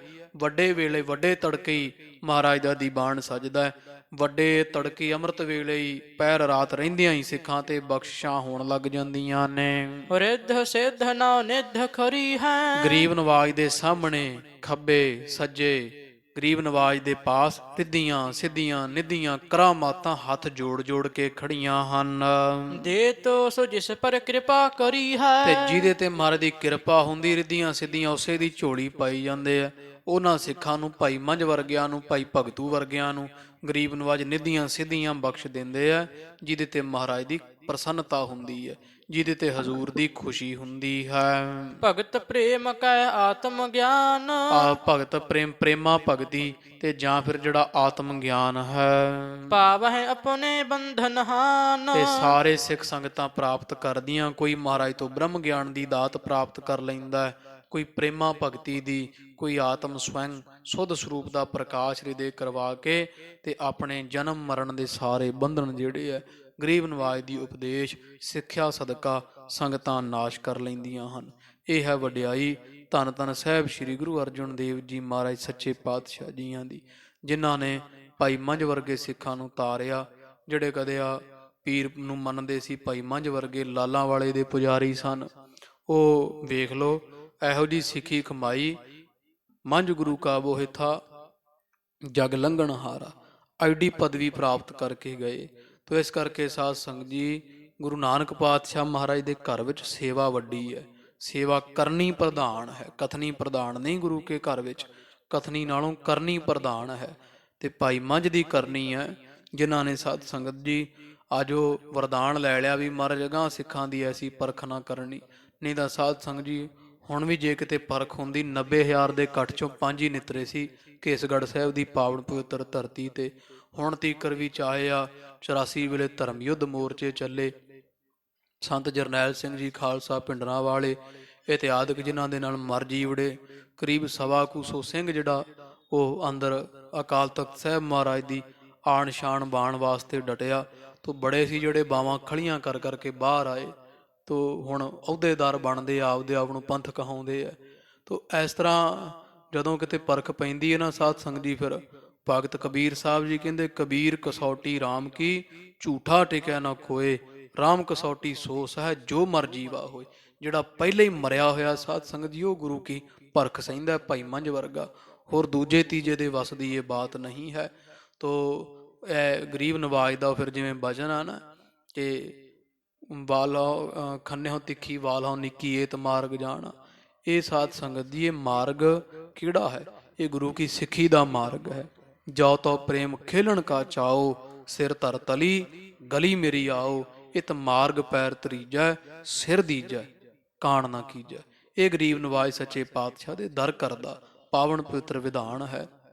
ਤੋ ਜਿਨ੍ਹਾਂ ਨੇ ਸਾਧ ਸੰਗਤ ਦੀ ਪਰਖਾਂ ਸਹੀਆਂ ਉਹਨਾਂ ਦੀ ਫਿਰ ਕਥਾ ਅੱਜ ਆਪਾਂ ਸੁਣ ਕੇ ਯਾਦ ਵੀ ਕਰਦੇ ਹਾਂ। ਭਾਈ ਮੰਝ ਜੀਆਂ ਨੂੰ ਸਾਰੇ ਯਾਦ ਕਰਕੇ ਆਪਦਾ ਹਿਰਦਾ ਸੁੱਧ ਕਰਦੇ ਆ। ਤੇ ਇਹੋ ਜਿਹੇ ਗੁਰਸਿੱਖਾਂ ਦੇ ਜੀਵਨ ਤੋਂ ਫਿਰ ਪ੍ਰੇਰਨਾ ਮਿਲਦੀ ਮਣਾ। ਗੁਰ ਪੀਰਾਂ ਕੀ ਚਾਕਰੀ ਮਹਾਂ ਕਰੜੀ, ਸੁਖ ਸਾਰ ਹੈ ਤਾਂ ਕਰੜੀ ਪਰ ਬੜਾ ਸੁਖ ਦੇਣ ਵਾਲੀ ਭਾਈ ਮੰਝ ਜੀ ਵਾਂਗੂ ਇਹ ਪਾਵਨ ਪਵਿੱਤਰ ਗੁਰੂ ਦੀ ਜਿਹੜੀ ਸੇਵਾ ਹੈ। ਤੋ ਮਹਾਰਾਜ ਇਹ ਪ੍ਰਸੰਗ ਸਾਡੇ ਹਿਰਦੇ ਵਸਾਉਣ, ਸਾਡੇ ਹਿਰਦੇ ਵਿੱਚ ਸਾਧ ਸੰਗਤ ਜੀਓ ਸੇਵਾ ਦੀ ਭਾਵਨਾ ਤੱਪੜ ਝਾੜ ਵਿਛਾਏ ਧੂੜੀ ਨਾ ਆਇਆ। ਅਸੀਂ ਵੀ ਸਿੱਖਾਂ ਦੇ ਝੂਠੇ ਬਾਟੇ ਮੰਨਣੇ ਸਿੱਖੀਏ, ਅਸੀਂ ਵੀ ਸਿੱਖਾਂ ਦੇ ਪੰਗਤਾਂ ਦੇ ਵਿੱਚ ਪ੍ਰਸ਼ਾਦਾ ਛਕਾਉਣ ਦੀ, ਸਿੱਖਾਂ ਦੇ ਬਰਤਨ ਮਾਂਜਣ ਦੀ, ਜੋੜੇ ਝਾੜਨ ਦੀ, ਲੰਗਰਾਂ ਦੀਆਂ ਸੇਵਾਵਾਂ ਤੇਰ ਮੇਰ ਛੱਡ ਕਰਕੇ ਭਾਈ ਮੰਝ ਜੀ ਵਾਲਾ ਜੀਵਨ ਸਾਡੇ ਦੇ ਵਿੱਚ ਵੀ ਇੱਕ ਕਿਣਕਾ ਵਸੇ ਤੇ ਸਾਡਾ ਵੀ ਪਾਰ ਉਧਾਰਾ ਹੋਵੇ। ਇੰਨੀਆਂ ਬੇਨਤੀਆਂ ਪ੍ਰਵਾਨ ਕਰਨੀਆਂ ਹੋਈਆਂ। ਭੁੱਲਾਂ ਦੀ ਖਿਮਾ। ਅੱਗੇ ਸਾਧ ਸੰਗਤ ਦੀ ਭਾਈ ਬਹੋੜੂ ਜੀ ਦਾ ਜਾਂ ਭਾਈ ਬੋੜਾ ਜੀ ਦਾ ਉਹ ਪ੍ਰਸੰਗ ਆਵੇਗਾ, ਜਿਨ੍ਹਾਂ ਨੂੰ ਮਹਾਰਾਜ ਨੇ ਜਿਵੇਂ ਬਖਸ਼ਿਸ਼ਾਂ ਕੀਤੀਆਂ। ਸੁਨਿਆਰਾ ਉਹ ਕਿਰਤ ਕਰਨ ਵਾਲੇ ਭਾਈ ਬਹੋੜਾ ਜੀ ਤੇ ਸੱਚੇ ਪਾਤਸ਼ਾਹ ਮਹਾਰਾਜ ਨੇ ਫਿਰ ਜਿਵੇਂ ਇਹਦੇ ਤੇ ਦਇਆ ਕੀਤੀ, ਬਖਸ਼ਿਸ਼ਾਂ ਕੀਤੀਆਂ। ਅੱਗੇ ਦੀ ਅੱਗੇ ਜਿਵੇਂ ਜਿਵੇਂ ਸਿੱਖਾਂ ਦੇ ਪ੍ਰਸੰਗ ਆਉਣਗੇ ਆਪਾਂ ਸੁਣਾਂਗੇ। ਹੋਈਆਂ ਭੁੱਲਾਂ ਦੀ ਖਿਮਾ। ਇਹ ਲੋਕ ਸੁਖੀਏ ਪਰਲੋਕ ਸੁਹੇਲੇ, ਨਾਨਕ ਹਰ ਪ੍ਰਭ ਆਪੇ ਮੇਲੇ। ਰਿੱਧ ਸਿੱਧ ਨੌ ਨਿੱਧ ਖਰੀ ਹੈ, ਦੇ ਤੋ ਸੋ ਜਿਸ ਪਰ ਕਿਰਪਾ ਕਰੀ ਹੈ। ਭਗਤ ਪ੍ਰੇਮ ਕੈ ਆਤਮ ਗਿਆਨ, ਪਾਵਹਿ ਆਪਣੇ ਬੰਧਨ ਹਾਨ। ਵਾਹਿਗੁਰੂ ਜੀ ਕਾ ਖਾਲਸਾ, ਵਾਹਿਗੁਰੂ ਜੀ ਕੀ ਫਤਿਹ। ਅਚੁੱਤ ਹੈ ਪਾਰ ਬ੍ਰਹਮ, ਅਬਿਨਾਸੀ ਅਘਨਾਸ। ਹੇ ਪੂਰਨ ਹੈ ਸਰਬ ਮੈਂ, ਦੁਖ ਭੰਜਨ ਗੁਣ ਤਾਸ। ਹੇ ਸੰਗੀ ਹੈ ਨਿਰੰਕਾਰ, ਹੈ ਨਿਰਗੁਣ ਸਭ ਟੇਕ। ਹੇ ਗੋਬਿੰਦ ਹੈ ਗੁਣ ਨਿਦਾਨ, ਜਾ ਕੈ ਸਦਾ ਵਿਵੇਕ। ਹੇ ਅਪਰੰਪਰ ਹਰ ਹਰੇ, ਹੈ ਪੀ ਹੋਵਨਹਾਰ। ਹੇ ਸੰਤਹਿ ਕੈ ਸਦਾ ਸੰਗ, ਨਿਧਾਰਾ ਆਧਾਰ। ਹੇ ਠਾਕੁਰ ਹਉ ਦਾਸ रो, ਮੈਂ ਨਿਰਗੁਣ ਗੁਣ ਨਹੀਂ ਕੋਏ। ਨਾਨਕ ਦੀਜੈ ਨਾਮਦਾਨ, ਰਾਖੋ ਹੀਐ ਪਰੋਏ। ਆਏ ਪ੍ਰਭ ਸਰਨਾਗਤੀ, ਕਿਰਪਾ ਨਿਧ ਦਇਆਲ। ਏਕ ਅੱਖਰ ਹਰ ਮਨ ਬਸਤ, ਨਾਨਕ ਹੋਤ ਕਥਾ ਨਿਤਾ ਪ੍ਰਤ ਹੋਤ ਹੈ। ਸੁਣ ਹਸੁ ਸਿੰਘ ਸੁਜਾਨ, ਨਾਨਕ ਗੁਰੂ ਗੋਬਿੰਦ ਸਿੰਘ ਜੀ ਸਦਾ ਕਰਹਿ ਕਲਿਆਣ। ਵਾਹਿਗੁਰੂ ਨਾਮ ਜਹਾਜ ਹੈ, ਚੜੇ ਸੋ ਉਤਰੇ ਪਾਰ। ਜੋ ਸ਼ਰਧਾ ਕਰ ਸੇਵੰਦੇ, ਵਾਹਿਗੁਰੂ ਪਾਰ ਉਤਾਰਨ ਹਾਰ। ਜੋ ਸ਼ਰਧਾ ਕਰ ਸੇਵੰਦੇ, ਵਾਹਿਗੁਰੂ ਪਾਰ ਉਤਾਰਨ ਹਾਰ। ਵਾਹਿਗੁਰੂ ਜੀ ਕਾ ਖਾਲਸਾ, ਵਾਹਿਗੁਰੂ ਜੀ ਕੀ ਫਤਿਹ।